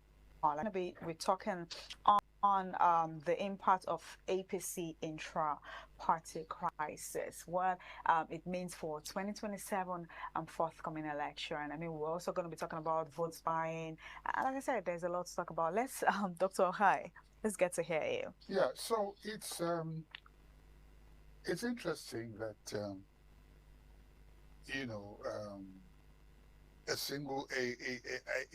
a candidate who left what was supposed to be a more established party, PDP, move into a new party and within a short time create the kind of disruption that we saw. Obviously, this could not have happened without, like we are talking about today, so internal wranglings within parties, disagreements here and there. We'll be examining all of this in our conversation, and I'm sure at the end of the program we'll be able to unravel so much more. Okay. Yeah. All right. Citizen Wasinda, let's get to hear your take about the Osun state election. We saw the way Osun people came out, to support the incumbent Governor Adeleke, and he was declared the winner. The president congratulated him. Some of the opposition, like in person of Atiku Obi, they congratulated him. And now let's talk about that first. What is your take on the Osun state governorship election? All right. I want to also start by also congratulating Governor Adeleke. That was a good win and a big win, not just to the Osun State people, but to Nigerian democracy at large. Coming back to your question, you see, this proves a lot of ideology of some people very, very wrong. And this election is one of its kind, because this is the last by-election we're going to have before 7. So it's actually a study case of how 2027 was going to really look like. And see, there was the is actually focused towards that election. So on Osun State, because it's more like a prototype of what we may likely see in 27. And you could see it has turns out that the people had a choice, you know, and the whole thing that plays out really, you could see a will, you know, for democracy. However, it's unfortunate that our electoral system is it is, because we would have improved far better than actually have rowdiness and how it might move beyond this kind of system. But however, it also shows that the will of the people will always prevail if they are exactly what we saw in the election. So the people know who they wanted, and they went out for who they wanted, and they were able to also defend their vote for who they wanted. Now, you see, it also ruled the fact, like people are saying, will people actually come at 7? Will people? The reality is that, you see, Nigerians are getting aware by the day about the need to participate in whoever, you know, governs them, because if to chance, they may have a life. So you could see that Osun State were able to actually drive that course and to prove that this thing can work. So they did not only vote, so waited to defend their vote. You could see even on the social media as late as 1, 2 a.m. They were still there at the collation center, making sure that, you know, that vote counts, their vote counts the way it counted from the voted for. Not only that, don't forget that even while I saw a bus that was actually carrying ballot, but you could see how guiding them to that collation center. That doesn't happen before. But now Nigerians are becoming aware that these people can turn their tables and avoid it. Let us go for the kind. Again, it's a plus for Adeleke, because it shows that Adeleke actually works. Because if it doesn't work to back the people, then this election would have been a flop, considering the might that APC came with to the state. It would have flopped down. But because the people had trusted him, and he also had, you know, proven beyond reasonable doubt, at least to a reasonable to them, they feel that this man should be given it to continue the second term. So I think the win is not even just about the party. The win is about Adeleke, because Adeleke is the focus of the whole thing. Because if you consider the party he came up from, it's one of the quiet party in that state. So it's not the party per se. The party is just a platform. But for me, the real party is Adeleke. I mean, so this has, sorry, Doctor. I mean, this has given for Nigerians, the citizen of Nigerians, you know, this thing that they have, come out to vote, my vote counts. This will change their mindset. Yeah, no, the problem is that while we're even thinking that our vote does not count, for me, I just feel it's a narrative, just to discourage voters from coming to vote. If your vote does not count, I'm not sure, I had it on the social media. Some people were giving as much as 50,000. If my vote does not count, for somebody to give me 50,000 for me to stand in the vote, that's a contradiction. It's the same people that makes you believe that your vote does not count, and the same people that are offering you money so you can align with their party. Do you understand what I'm saying? So there is never a time that our vote has not come, but it was just a play, a manipulation on the minds of the voters, so that they will just feel that their vote will not count, and on the said day it will be discouraged. And then secondly, they've not understood that this game is beyond just coming to cast your vote. You need to stay there and defend it. You know, once upon a time they used to tell you that when you vote, you go home. You know, that was the system. When you cast your vote, you don't need to be around there, you go home. But if you must stay like either 100 or 200 meters away from there. So they make you feel like, okay, everything will be fine. But Nigeria have come to realize that go home is not because peace should reign at the venue. It's because they want to carry out their act. So we've come to understand that as citizens. So now you don't tell us to go home, we will stay there. It is we who cast the vote, and you will read the result. And you could see part of the strategy they did they were, as you are declaring the result, they are also uploading it on social media so that it will be difficult for you, to try to manipulate it. So these are some of the things I feel that actually really, really give this man edge. Otherwise, with the might that came into that state, they didn't come there to play. They actually came and they really mean business. But unfortunately, the people have made up their mind to go for their choice, stand by their choice, and defend their choice. And that is what we have got. And I think it's a good template for 2027. So whoever is not performing already know what the scores will look like. So that's what has played out. Trusting. All right. So let's look at the performance of INEC in this election. I was following the video on Twitter. I remember one of the posts he made where he said that at some polling stations, the polling officers were saying that they will not collect the figures at the polling unit, but that they will take it to the collation center. And he had to call out INEC. Cases of the IRF not performing, and and in some cases being very slow or not adequate. You had the polling unit with over 1,000 and only 1 hour survey. Considering that it's only one state and there are IRFs that are lying idle at INEC's offices and all that. But be that as it may, how would you assess performance overall? Well, I think INEC has to do a whole lot. And I'm a bit worried. Maybe, some of the things that have public activities, because I feel by now there should have been orientation trainings that should have been good among the INEC so that they'll be able to upgrade from the pattern and style, of conduct. But I body serve me right. I don't think I've had or I know of any, of such. And that is what is also reflecting, that is what also reflected in this previous election. I'm not expecting much. A proper orientation is done. We are just having a repeat of 2023, because if by now the IRF, Rivers machine and the rest are still very slow because of the internet. I remember, was it the former article who have raised an alarm that these gadgets they were using are part of the old versions of some of these gadgets so that it could be upgraded. Because you see, one thing with this system is that there are some certain things that if you have a lower version of an Android or any of these devices and you want to run it on 5G, you will crash it down. 5G, you will crash it down. And this is exactly what he raised before now.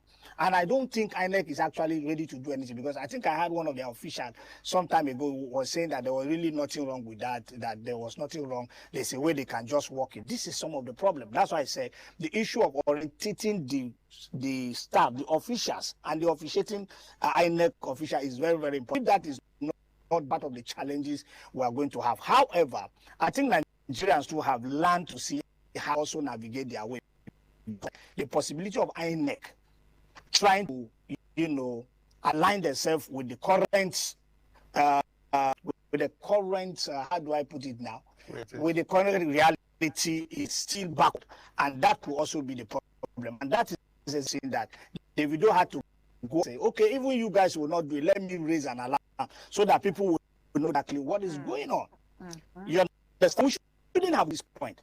We have more of this in 2027, but Davido had already let them know that this is exactly what is going to be happening in 2027. So Nigerians are also ready. So if they decide to use the old gadget that is slow, they have a means on how to get it done. And what are the means? If some of them declare from there, they will transmit, and then they will follow it until conclusion. So for me, it's rather very unfortunate that INEC is still backward, when it comes to civilization and the current move of, the society at large. INEC is still backward. That's why we're still having what we're having. Otherwise, I'm coming, sir. Otherwise, by now we should be able to even vote from our homes. Must we need to really go to a polling unit? I should be able to sit in the comfort of my house and vote. There's NI, which actually NIN that actually authenticates me, both my details and my age. So what stopped me from voting and monitoring my vote from my house?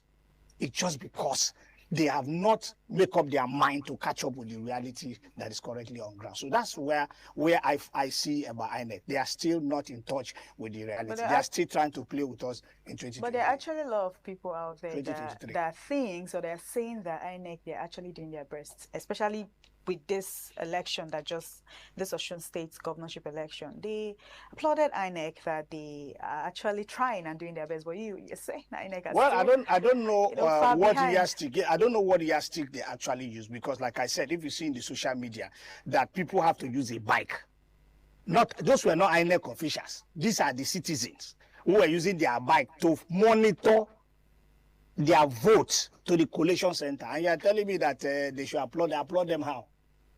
Okay, applaud them that about 16 governors left their states, which I don't know whether by electoral act is allowed, to come and stay in another state for another election. In fact, to a point that a governor came in and came with some people who were also making, you could hear all nonsense that we are now in Osun State, want to come and remove the government. You are coming from another state to come and say you want to remove the government. What did you hear that the INEC people did about it? Is it part of the law? If I have left I've left Lagos and I went to Osun State and I'm not voting and I'm caught, do you think that that's how they will treat me? I'm not supposed to be there. So why were the governors there? Are they voters? Are they going to vote? Some of the talks that were there that we saw on social media, what's their business? And they are coming to say, we are coming to remove, we want to show. You know, they make all kinds of utterances that I cannot say here. And then you're telling me that we should applaud INEC. What has INEC done about that? Are they be sanctioned? Did you hear about it? This I and you know what would have happened. We would have been in one of these security agencies and they are trying to ask us, what did you come to do there? Who paid us to be there? That's what you'll be hearing. Can you assess the security agencies and their performance in this election? Again, not still far from 2023. How do I mean? We still have the issues and the bites. In the higher numbers this time around, those days it used to be 5,000. And I think it grew to about 10,000. Now we're talking as much as 50,000 now. I'm yet to hear the numbers of people that are arrested. For me, these are some of the proof that would have shown that the agency actually had worked. In the whole analysis and the whole pictorial we've seen on our TV, I've not really seen a concrete people who are actually brought into book, apart from the few we saw on social media who were apprehended by the citizen, not even by the security agencies. People that actually apprehend the people and come to say this is here. So I don't really think I felt the presence of the security per se in actually their input in the particular election to an extent. But however, we should still give it to them. We didn't have a case of violence, during the election. So for that, I think thumbs up for them. But on the other side of vote buying and other activities that took place, I don't think they really did that much. We saw a lot of vote buyings, even before the election, some persons were sharing rice, money. And what Nigerians did that shocked me, okay, I wouldn't say I was shocked actually. Some persons came on social media, on the internet to say, oh, I collected the money and I still vote my conscience. I still vote the person I wanted to vote for. Is it that Nigerians, that they are realizing, or they've woken up that, okay, with what is happening in this country, you cannot buy my votes. I'll come out, collect whatever you're giving to me, because it's still our money. Collect it and come out to vote for whosoever I want to vote for. What would you have said? No, I've said that countless time on your station. Countless time, and people come back to badge me that why would I say that the moment you collect it, your conscience is born. I said no. And I remember one of the days I said, please, if they don't mind, I can send my location. They should bring it to me. I will take it and still vote my conscience. Okay, now imagine a simple analysis. You are giving me 50,000 naira to get my vote, and you're going to sit for 4 years, meaning that in a year it's 12,500. Doesn't make any sense. Put it better than answer fractions every month. Every month. Does it make any sense? So it's better I collect it and solve my immediate problem, but put you where you belong. The fact that for you to even come to buy me to vote for you shows that you didn't work for me when you were there. True. Because if you actually worked for me, why give you the money? Okay, let's look at the issue of how the election turned out. APC is now alleging after the fact that it was because they were not united. That's why that Adeleke would not have won. That because they are not united, the candidate was not their choice and all that. What do you have to say about that? I'm almost saying that I laugh in Swahili. I don't know whether this is Swahili laugh anyway. I laugh in vernacular. Oh, really? Anyway, you see, I was expecting to make more press release and say whatever they want to say. They knew that they already had internal fracas. What was the president of the 16 governors there for? We are not fools, we are not dafts. These people should stop thinking that we are just one zombie, that you just tell us something and we just line and sinker. We've gone past this stage. You see, for me, I feel the APC are still applying formula using past political giants that most of we citizens have retired them, they didn't know. Thinking that when you bring them, you recycle them for us because we see them, then we are going to vote for them. Otherwise, for me, if you know you have internal fracas, those 16 governors that came, they should have concentrated in fixing that problem rather than, pushing a narrative of a governorship candidate that they came to support. So for me, it's like medicine after death. Of course, I expect them to come up with excuses that it was because of didn't they know that would affect them before they went in? These are things they should have seen. Political gurus that should have analyzed and know that based on this, the possibility of we losing election is very high. So why would they go into a fight that they know they will already lose and come with that kind of might?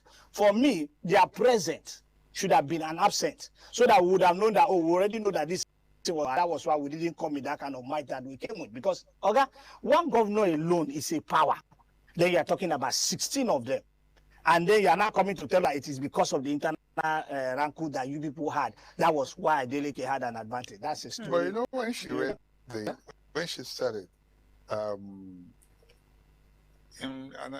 given the background topic, she also, in fact, dwelt more on the intent with the Accord Party, right? Mm-hmm. And was that an excuse we're waiting to use if we fail the election? Perhaps, but what I'm trying to say is, Accord has the problem left for the APC from, that intro we heard. And yet the governor was still able to make it. So what is the role of that, things like this in the emergence of candidates? Yeah, that's what I'm saying, that for me, they just need to come up with something. Okay, do you know what it is to come in with powers that be?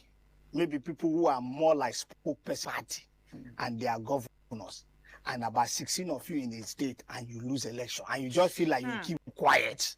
About 70-something billion was... okay, so me, I had about 60, so give and take billions. Now, so we have billions spent, we have over 16 governors. At some point, even I think the Senate president came around, I don't know at what point, So when you sum the whole of this thing, and at the end of the day, the person lost out in an election, how do you explain? You just keep quiet. No, you have to come up with stories. The issue of internal wrangling is in all parties. There's no party till now that does not have that. Yet they are still facing their election. So for them, it's fine. They have to come with the excuses. Okay, like you just said, even the Accord Party has its own. People left. In fact, the former left about a day or two. Went and declared his support. What a loss. Do you understand what I'm saying? But in the whole of this, that's why I said in my opening talk, also said that for me, Accord was just a platform. The actual party is Adeleke. Okay, so let's talk about the fact that, Adeleke came out to say that, the president called him, to congratulate him at first. And he's saying that, he actually came out to thank the president, for allowing democracy to prevail, for a free election. And we know that the president is from Osun State. Is our own, is from Osun State and all of that. Do you think that would want to make, for the forthcoming election, do you think that would want to make Adeleke and probably the people of Osun State, support APC? Okay, you see, we should also understand when there are political statements. I wasn't expecting Adeleke to say otherwise. If it was the other person that also won, they would have told you that the president congratulated him and the election was fair. The issue of not fair usually come when you have lost that. Everybody would not, even Adeleke would have come and said the election was not fair. So first, it's a political statement. Accept it or not, it is one of the speech that should be made. The election was fair because it favors you. Take it or leave it. It's a statement all of them makes. It's not the first person to have made that statement. Check their speeches. You always hear. So problem with that. Let's keep that aside. Secondly, the issue of whether they are going to support the president. Now, I think this is where Governor Adeleke has to also watch it. He has to watch it very carefully. The people voted for him as a person based on his job. If he has pledged, which I've heard him, he said his speech, and then I think when he had an interview with one of the sisters, he echoed it. For me, like I always say, when the governor says he has about 32 or 34 governors at his side, he only has 34 votes. So Adeleke will make up another number to that vote. But that Governor Adeleke said that he's putting his weight and his support does not in any way connect that it is Osun State that is speaking. The people of Osun State. It should be separated. I hear. Because the people also have their choice. So he speaks as a governor and he speaks of himself. So the president should know that he has one vote, and that is Governor's Adeleke. Interesting. So it may not translate. It may not translate into the citizen. We have grown past this stage. So even yesterday when Governor Adeleke came out to say that he has withdrawn the case he had with INEC, EFCC, when they freeze his accounts, and the president called for them to freeze their accounts. And yesterday made the statement that, I withdrew the case. And a lot of persons were saying, is it not too early? Maybe probably because he's happy he won the election. That's why he's doing all of this. What do you think? Well, that's what I'm trying to tell you. You see, when you also understand how politics run, you would look for the right choice of words to say. That he won an election, I can guarantee you that the APC may probably be working on that ground to file a case in court. Yeah, they said they're going to. So if there are statements he will make now, it will jeopardize his current position. So even if I was the one who won, I should speak and to appease the set man so that my dust can settle. Because I don't expect him to come and say, well, because of what you people did to me, I wanted to give you people my support before, but now I made up my mind. He will be shocked at what will happen to him.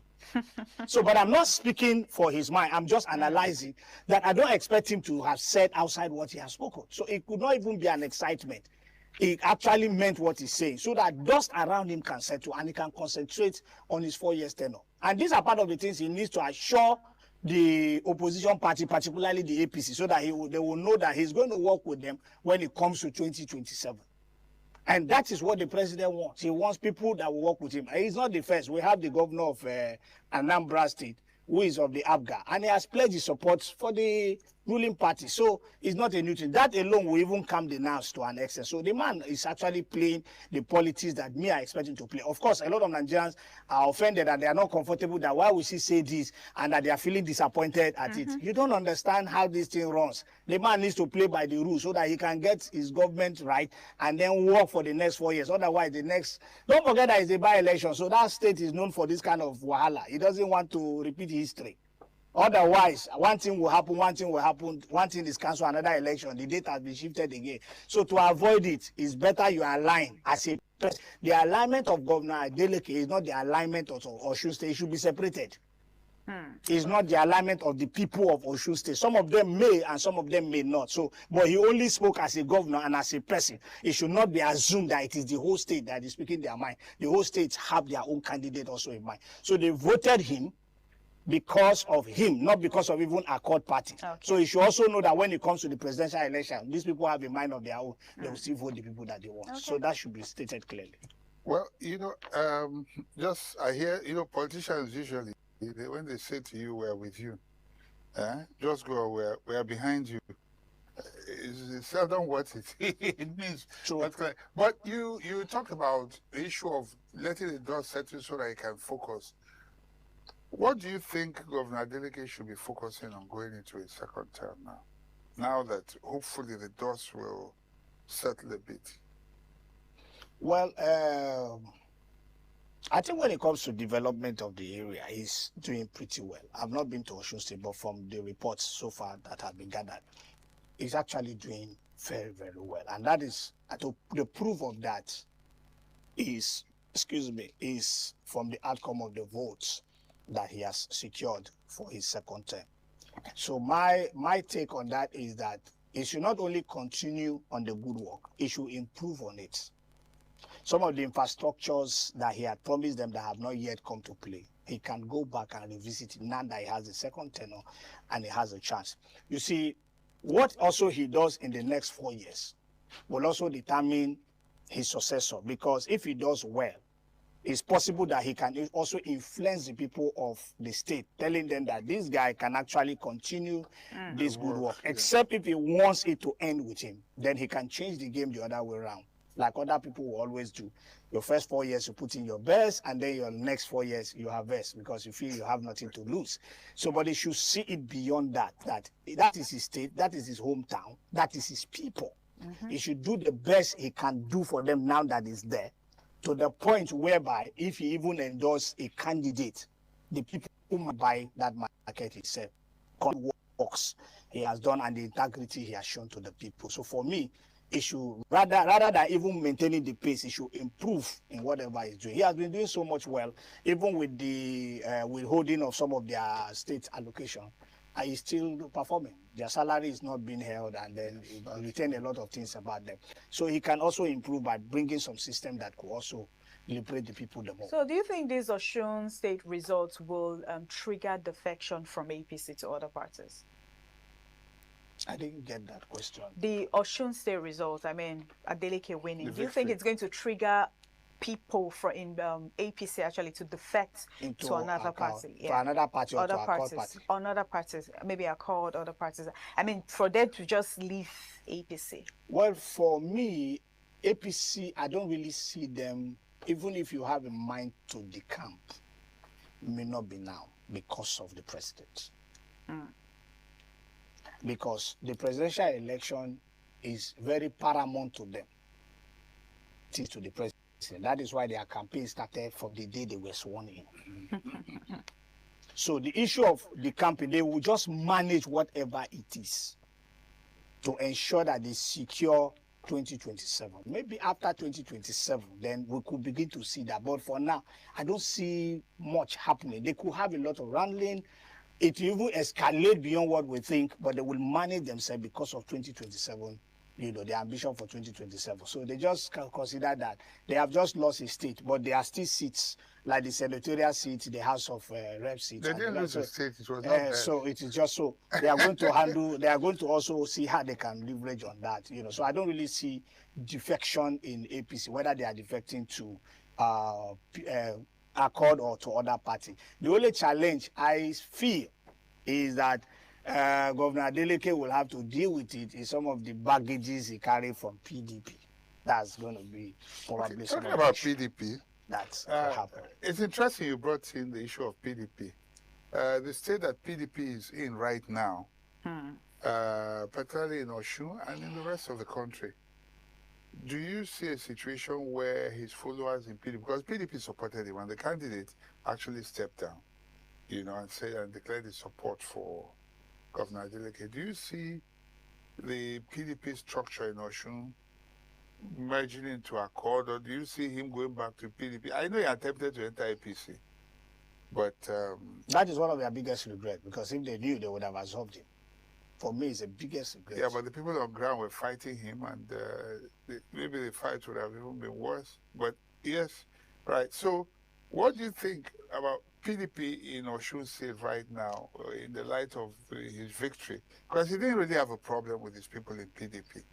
But it was just a pragmatic move he made because in the light of what was going on. And do you see him remaining in Accord to say, okay, let me be an Accord chieftain and then Because he's obviously the leader of the party nationwide right now. Or do you see him working alongside PDP? You know, maybe bringing PDP into the party, or perhaps working alongside PDP? Yeah, you know, that's why I said that's the only challenge I see. But I didn't from the way, if you understand him, I think he will find a way to blend them. Because for me, he going back to PDP, he's going to be faced with crisis. Because the crisis of PDP, as long as they are still having these factional issues, it will last for only God know how long. Yeah. So it is safer for him to be in accord and see how he can align the PDP in Osun State, not the national, the PDP in Osun State, who had always been aligned with him. Yes. He will see how he will align with them and then see how he can carry them through. My only challenge is, again, the accord, because it will now look like a dominary, because, you know, they are of a small party in that state, not until he came in. He's the one that makes the party now relevant in that state, you know, to what it is now. And you know the normal thing, I just hope that what happened during the Labour Party will not have that same issue, you know, coming in now, because some of them will not feel that, no, it's our party, you know, that's as usual. So you can't bring these people now and do this. But so yes, so that will test his leadership quality. But I think he will be able to have a blend somewhere along the line, because where he is the party as far as I'm concerned. So they want to align with him because they've seen the acceptance from the citizens. So that's just it. So that's the only area I feel that he will have some challenge. But I think his leadership, quality and ability, he'll be able to scale through that. So let's talk about 2027 election. How do you think this would affect 2027 election? I mean, the APC. Okay, affect the APC or the election generally? The election in general. I made mention of the APC because it's the ruling party. It's the ruling party. And no, this will let them know that they need to go to their drawing board. I feel that the Mr. President by now should have started having a rethink. That is not just having governors in power. You see, he should have to still start to reassess these governors, because when you bring a governor that the people already have rejected, and you have him on your side, you already know that you have a problem. So he needs to go back and make some of those assessments. This recycling of some of these old politicians that the citizens have already retired them. We don't want to even see them around politics. And he's recycling them around himself. These are already a pointer that we, the citizen, may not take him seriously. And that is what played out in this election, because Adeleke is just one. We didn't hear that any other person, any other governor came and stood for him. So he was like 1 against 16. And he won. The only accord. That should send a message to Mr. President that even though they are the one in the ruling now, they are the one in power now, that politics, the game of politics have changed. So if you don't have the right people on your side, you don't expect that victory. So for me, I think a lesson, a take-home for the president, first and foremost, is that you should go back and look at it. It's not about having governors on your side. Because this one has 16. When you divide the ratio to the nation, you know this is the highest level. Because the whole governorship in the whole nation is about 36 or thereabout. And in one state, we have 16 already on ground, and they lose that. That should send the signal to him that it's not about the number of governors you have. It's about what you put in place for the citizens. So he should start concentrating on governing the people rather than politicking with playing politics alongside this governorship and some of these old people that they are trying to recycle themselves in a system.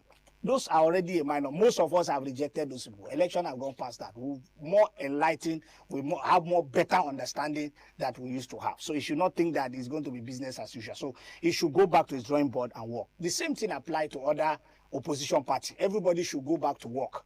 And then whoever is part of anyone that wants to retain his second tenure or whatever tenure he wants to do, he should know that the people now judge by what is on ground, not what you say. That's where we are. So 2027 is going to be very interesting. Okay, so I watched one of the polling units while the election was going on, where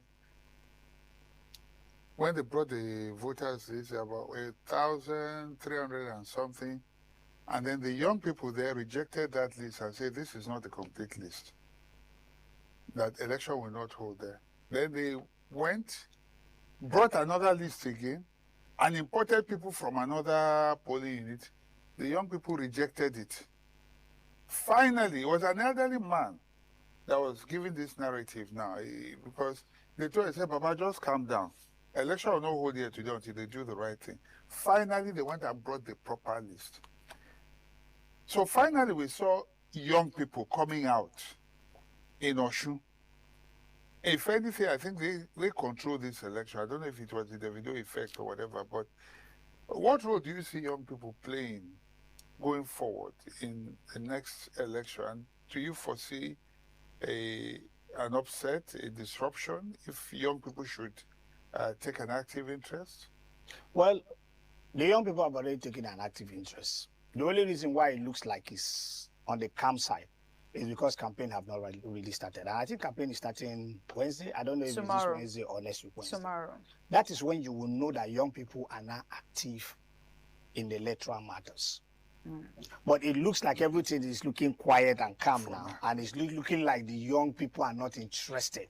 The truth about the matter is that there are so many forums and organizations where young people are talking, are engaging themselves, and they are making up their mind on their candidate, what to look for. But why the discussion had not gotten to that point is because campaign have not started. When campaign start, that is when APC will know whether they are actually truly ready for 2027 or not. Interesting. Now, why I'm particular about APC, because they are the ruling party. So, you know, when campaign have not started, it looks like we are still leading. But when campaign start, when they'll start bringing facts and details information, data about analysis of what the government have done in 3 years, that's when they will know whether they are actually ready for this election or not. But for the young men, I can tell you 120%. The young men are ready for election come 2027. They're ready for election. You will see the reflection.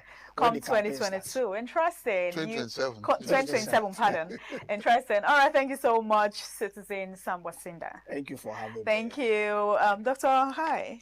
Well,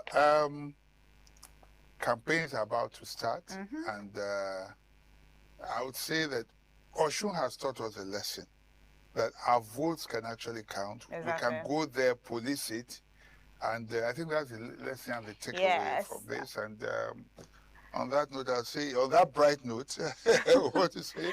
Thank you. Thank you once again for coming. Yes. So you all have heard guest and Dr. Ohai that your votes will count. You do not need to be scared that what if I vote or my votes count? Go out there, get your PVC and vote. And don't forget, vote your conscience. Thank you so much for joining on the program this morning on ITV from our Lagos studio. Thank you all, our esteemed viewers. And ensure you have a beautiful day out there. We're still on CMI. Do not go. We'll be handing over to our Benin Network studio. I am Marcelina Unkwa. Admission. Igbinedion College of Health Technology, Benin City announces.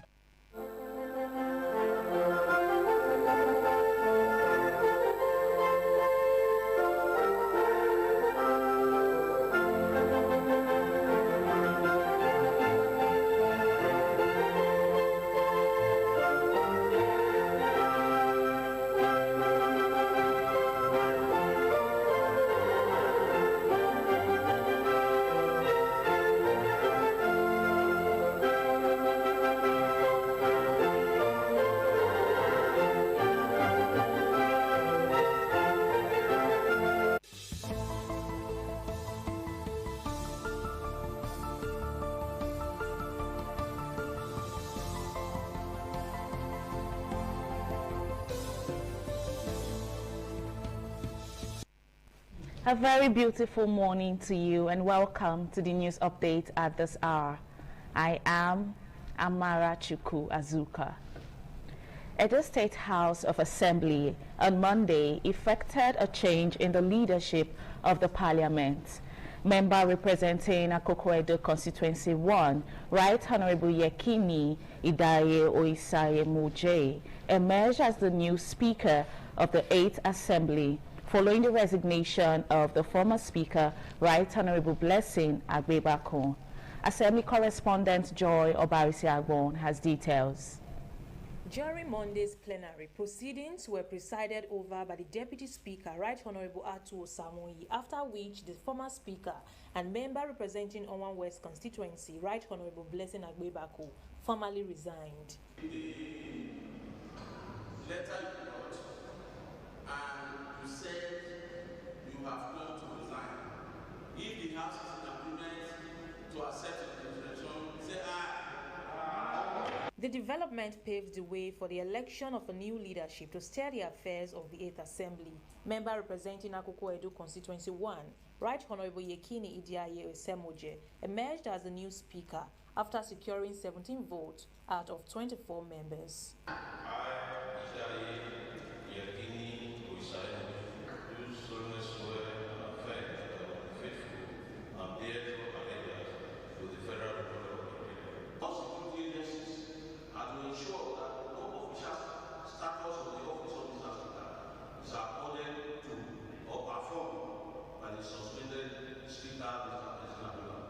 Parliament also received communications announcing other principal officers from the chairman of the All Progressive Congress, Jared Tenebe, who was also present in the chamber.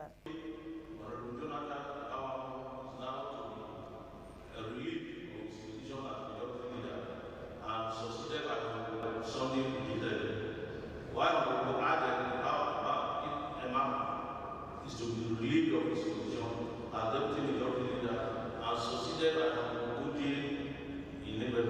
Another letter from the National Democratic Congress, NDC, designated Honorable Uyi Omosibo, member representing Oedo West, as minority whip, and Honorable Natasha Osawari Dibia, member representing Ego, as minority leader. It is said that the former Speaker Blessing Agbebaku is under investigation and is on suspension. And the question is, how long will this investigation take? From the Edo State House of Assembly, Joy Obaisiagbon, ITV News. Edo State Governor Senator Monday Okpebholo has advised the new leadership of the State House of Assembly to embrace humility, unity, transparency, and teamwork, urging lawmakers to put aside personal differences and focus on serving the people. The governor gave the advice when he received the newly elected Speaker, Right Honorable Yekini Oyisaye Idiaye, who represents Akoko Edo Constituency 1. Oluwafemi Farayola has details.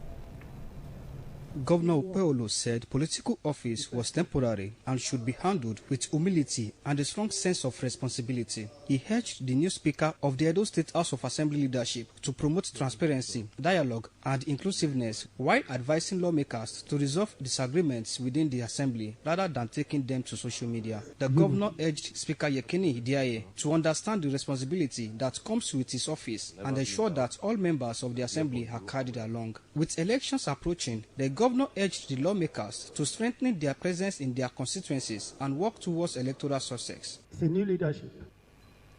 You are not just assuming office to be just an ordinary speaker. You should know that you are now carrying shoulders of many people, and you have to be transparent with your colleagues. You have to carry everybody along. So far, so good. Everybody is saying a lot of good things about you. So you are humble. You can carry the house along. But I want you to remain the way they are describing you. The new Speaker, Right Honorable Yekini Idiaye, said the new legislative leadership visited the governor to formally introduce itself and assure him of the Assembly's support for his administration. Your Excellency, sir, we are here this afternoon to formally introduce the new leadership of the Edo State House Assembly and other members to you, sir, and to inform you, sir, that with this new leadership, we are ready to stabilize the House and to ensure that we give you the maximum support. The meeting was attended by the Secretary to the State Government, Musa Ihilo, the Chief of Staff to the Governor, Yakubu Musa, Edo State APC Chairman, Jared Tenebe, and members of the State Working Committee, Oluwafemi Farayola, ITV News. Moving on. Member representing Ego constituency in Edo State House of Assembly, Honorable Natasha Osawaro Idibia, has reaffirmed her commitment to represent her constituents diligently in her new role as the new minority leader of the 8th Assembly. Assembly correspondent Joy Obarisiagbo reports. Following a change of leadership in the Edo State 8th House of Assembly, the new Speaker, Right Honorable Yekini Idaye, disclosed that the House had received a formal letter from the National Democratic Congress, NDC, nominating its principal officers in the Assembly. In the letter, Honorable Uyi Omosiho, member representing Oedo West, was named Minority Whip, while Honorable Natasha Osawaro Idibia of Ego constituency was named Minority Leader, with Honorable Natasha taking over from Honorable Charity Aigwobaweyan. In her reaction, the new Minority Leader of the State House of Assembly, Honorable Natasha Osawaro Idibia, pledged to ensure that the voices of residents across the state are heard in legislative debates. Well, I'd say thank God with my position as the minority leader of the House. I would definitely do exploits by God's grace. I won't fail my people. I will do exceedingly well with the office of the minority leader. From the Edo State House of Assembly, Joy Obaisiagbon, ITV News. The resignation of the Speaker of Edo State House of Assembly, Right Honorable Blessing Agbebakun, is generating reactions, with stakeholders expressing divergent views on his removal while setting an agenda for the new Speaker, Right Honorable Yekini Idaye. Valerie Ehige's report is presented by Ofuri Aneto. Tension rose at the Edo State House of Assembly on Monday when legislators resumed for plenary after politicking and horse trading. The former Speaker, Right Honorable Blessing Agbebaku, was given an option to resign or face impeachment. Right Honorable Agbebaku agreed to resign and was suspended thereafter. Reacting to the development, Olumide Ayola Eniayeye Esquire said the resignation showed the importance of political stability within the House of Assembly. He said the new Speaker, Right Honorable Yekini Idaye, must work to maintain the confidence of the legislators and effectively represent the people. We welcome the new Speaker and we have set an agenda for you. You should ensure that the people feel the tenets of democracy and the common man in Edo State feels the impact. Emmanuel Olayiwola Folabi SAN and Reverend Olu Aderibibe commended the former Speaker for voluntarily resigning, pointing out that resignation is different from impeachment and carries a different political implication. Because there's a difference between resigning your appointment or your seat as a Speaker than impeachment. Impeachment is very, very weighty. Because when you're impeached, in other words, there's an allegation of misconduct against you. It's clever to have resigned, or a political career has been destroyed completely. It's a lesson for people. If you're in position, stand tall, stand stronger. Mr. Afolabi urged the new Speaker to focus on the people, particularly the poor condition of the roads in GRA and Ring Road. He, however, called on the new Speaker to make his impact felt by ensuring that issues affecting residents are given proper attention, especially as the next election approaches. Look at the road, Ring Road, very bad shape. So the Speaker should be able to tell the governor the right thing he should hear. Right Honorable Yekini Idaye has since taken the oath of office as the new Speaker. From Benin, Ofure Aneto, ITV News. Away from that, Edo State Deputy Governor, Right Honorable Denis Idahosa, has received officials of the Chinese consulate to discuss investigations into the death of a forklift operator and the unrest at Rongtai Group, a Chinese-owned manufacturing company in Utesi community, Ipubaoka local government area.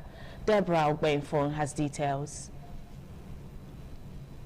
The Chinese consulate delegation are in Government House to meet with the Edo State government on the recent unrest at Rongtai Industrial Hub, triggered by the death of a worker, David Yesa, during forklift operation in one of the factories. Receiving the delegation, the Deputy Governor, Right Honorable Denis Idahosa, said the state government is already investigating the circumstances surrounding the death of the facility. He briefed the Chinese delegation on his findings during his visit to Rongtai and urged the consulate to liaise with the Nigerian Police Force and other security agencies to obtain a comprehensive report on the incident. A lot of investigation is ongoing. We'll allow you to do your own investigation while the state government will do their investigation, then also the security agency to do their investigation. And thereafter, we all can now meet and look at all the facts. Then if there are some speculations, that will be addressed. In his remarks, the director, Chinese Consular Session, Ba Jianwen, said the consulate will conduct a thorough investigation into the death of the worker. Ba said the Chinese authorities will cooperate with the Edo State government, pointing out that a general investigation will be conducted before appropriate decisions are taken. Investigation of the accident. After you get the report, I wish you can share with this report with the consulate. The meeting had in attendance commissioners for labor, environment and that of public safety who presented reports their visits to Rongtao facility to the visitors. In Government House, Benin, Deborah Ubefon, ITV News. News from Abuja say a flash flood over the weekend has caused significant damage in parts of the Federal Capital Territory, submerging vehicles and buildings while affecting businesses and disrupting economic activities. Residents and business owners who spoke on the impact of the flood described the situation as severe, with floodwaters washing away goods and affecting their sales and businesses. They call on the government to take urgent measures to address the recurring problem of flooding. ITV's Charity Tanko reports.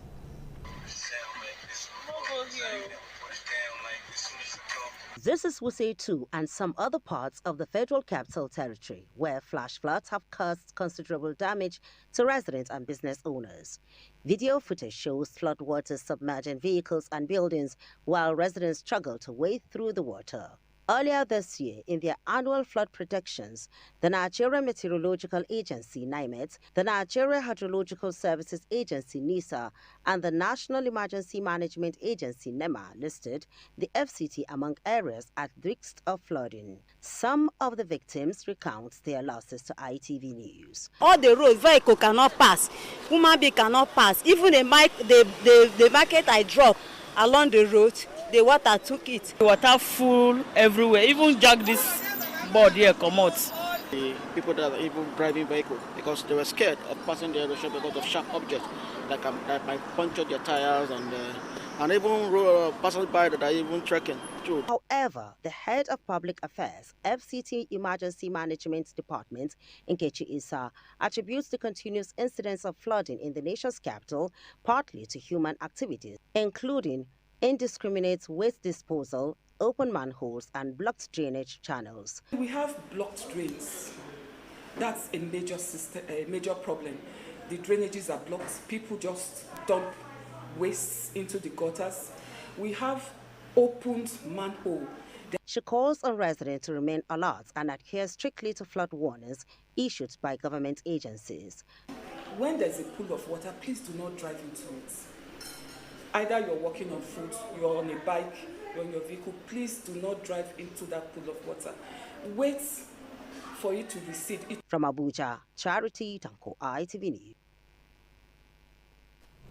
Lastly, on the news updates, despite recurring cases of vandalism at the special needs section of Iviore Primary School, Ogenosa, off TV7 Road, Benin City, spanning 15 years, the Dada State Act has not only left parts of the facility in despair, but also affected access to education for some pupils with special needs. The school-based management committee and residents are calling for urgent intervention to safeguard the premises. Ofore Aneto reports. With over 15 years, the special needs section of Iviore Primary School has suffered recurring vandalism with roofing sheets, windows, and equipment removed. Chairman of the School-Based Management Committee, Pastor Nosa Obadagboyin, said the situation forced authority to relocate some of the pupils to Salvation Army School located along First East Circular Road. More than 15 years, people have been coming to this school to vandalize the school property, to the extent that the equipment bought by government for the physically challenged pupils. All the equipments were removed, carted away. And then the government was so angry that they had to remove these special pupils to another destination. So if you go to the other side now, the roofing sheets have been removed. The ones you are seeing are just the coverage, that's all. Pastor Obadagbonyi appealed to the Edo State government to rebuild the collapsed perimeter fence, provide security and facilitate conditions that would allow the affected pupils to return to school.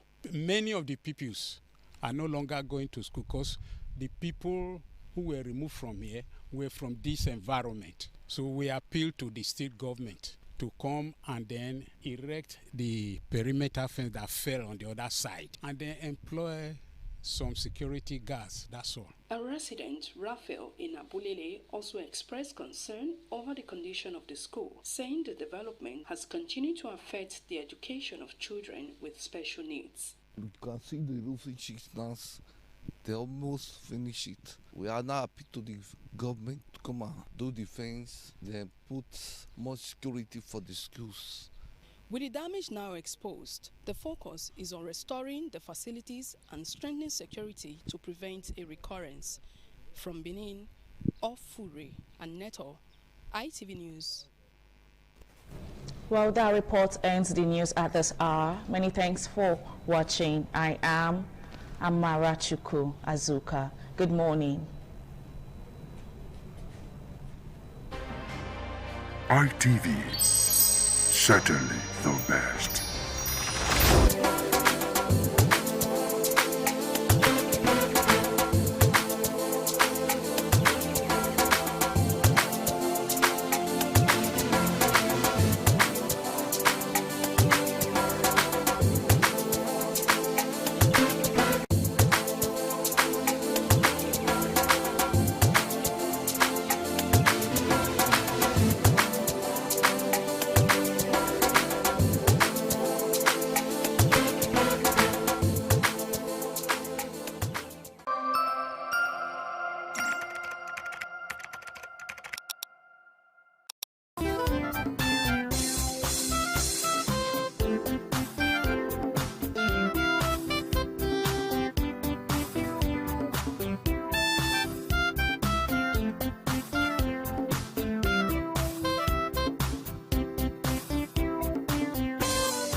Benin Cultural Dance, a unique dance and quality dance steps of the Benin people.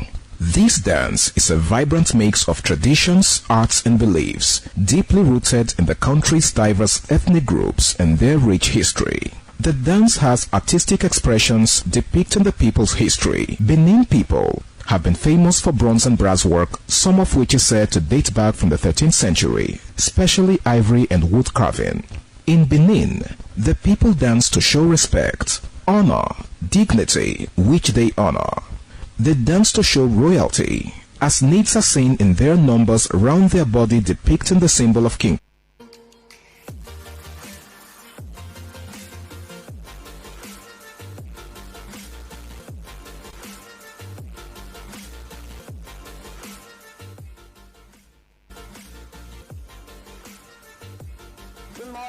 Welcome to TMI Social, where I walk you through what is trending right now on the internet. Yes, just as it hits the internet, I bring to you the trending news. My name is Eneja Wisdom, and here is what's trending. Man finds a bag of money at one of the polling units after, they just concluded Osun State gubernatorial election, and he insists on keeping it for himself. What a plot twist. I mean, this money was allegedly supposed to be used to buy the votes of the voters, from the citizens, the voters of Osun State during the election. And probably one of them misplaced it or forgot the bag of money somewhere. And after the election is over, this man finds the bag of money and feels very, very fortunate. He says, I am not going to return it, and he insists on keeping it for himself. Let's see the video together. Have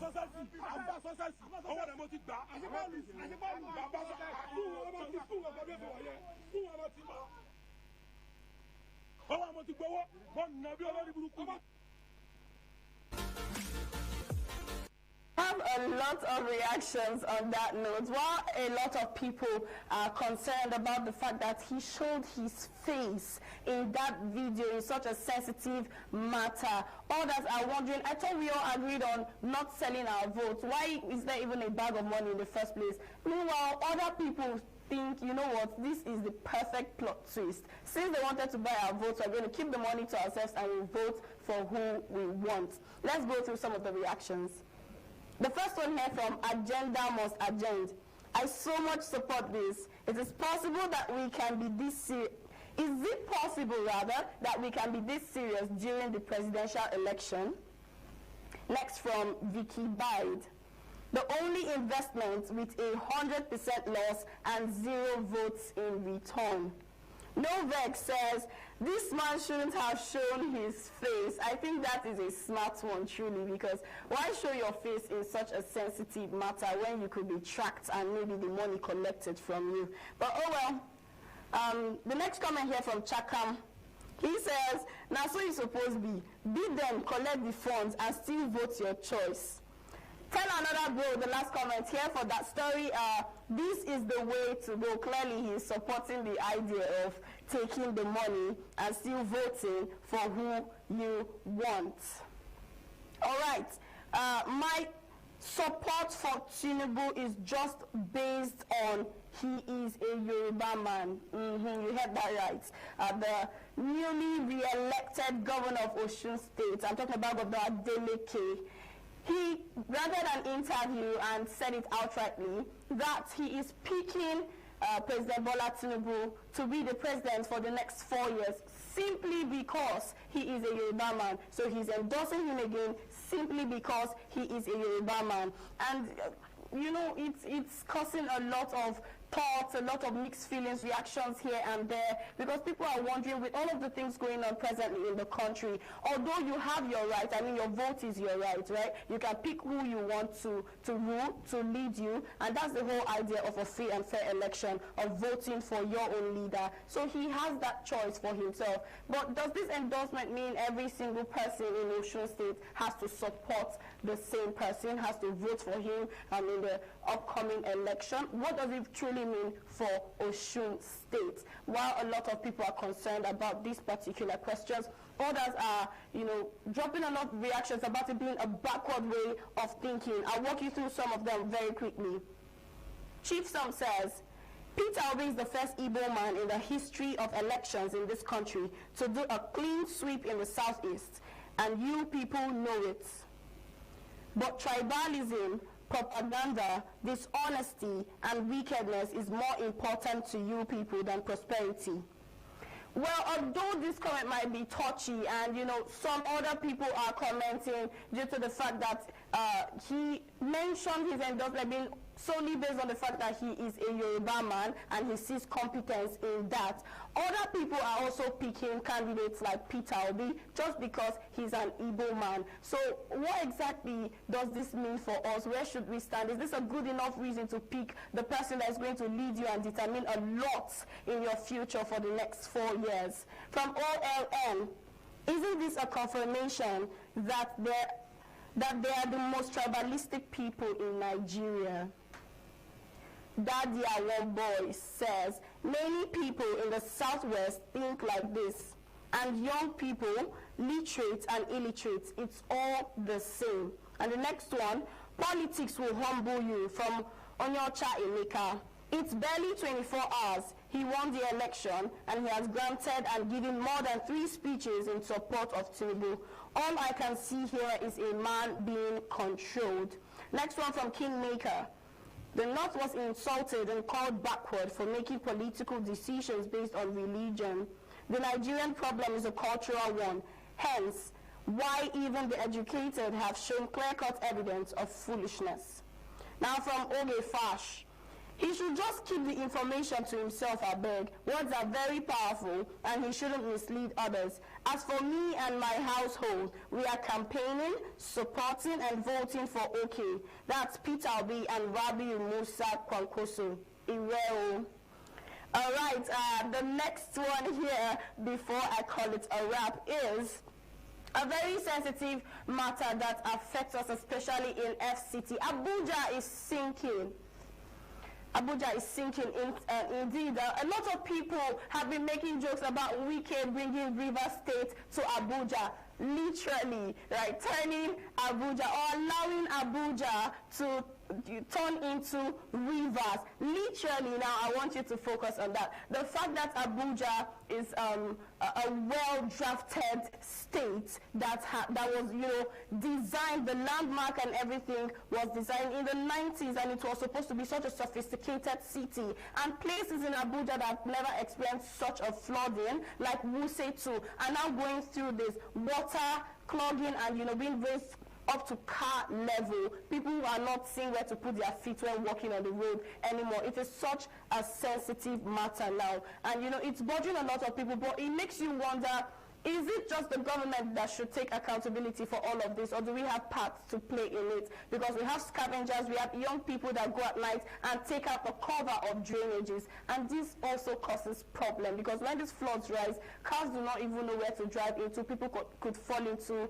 those sewages. Now, it's a small detail with big consequences. Beyond the immediate flooding problem, residents are now asking a broader question. Who's responsible for maintaining and replacing this infrastructure? And why do stolen covers stay missing for so long? Abuja is becoming a mess. Isn't just about the rain, it's about the gaps in maintenance and accountability that make every rainy season more dangerous. All right, that is where I will call it a wrap for today. We've talked about very sensitive matters. I've brought you the news that have been trending on the internet. I think it is due to say that we all have a part to play, both in politics and in our social and economical growth. But for now, this is all the time I have to spend with you on TMI Social. My name is Eneja Wisdom. This is the end of TMI for today. Thank you for spending your time with us. Goodbye for now.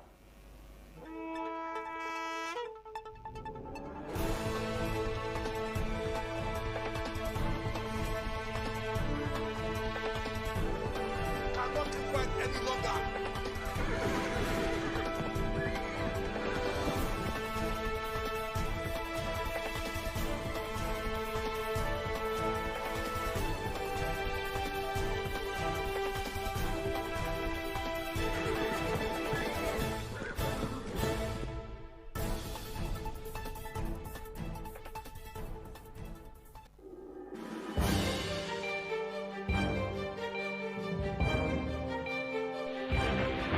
This is ITV. Certainly the best.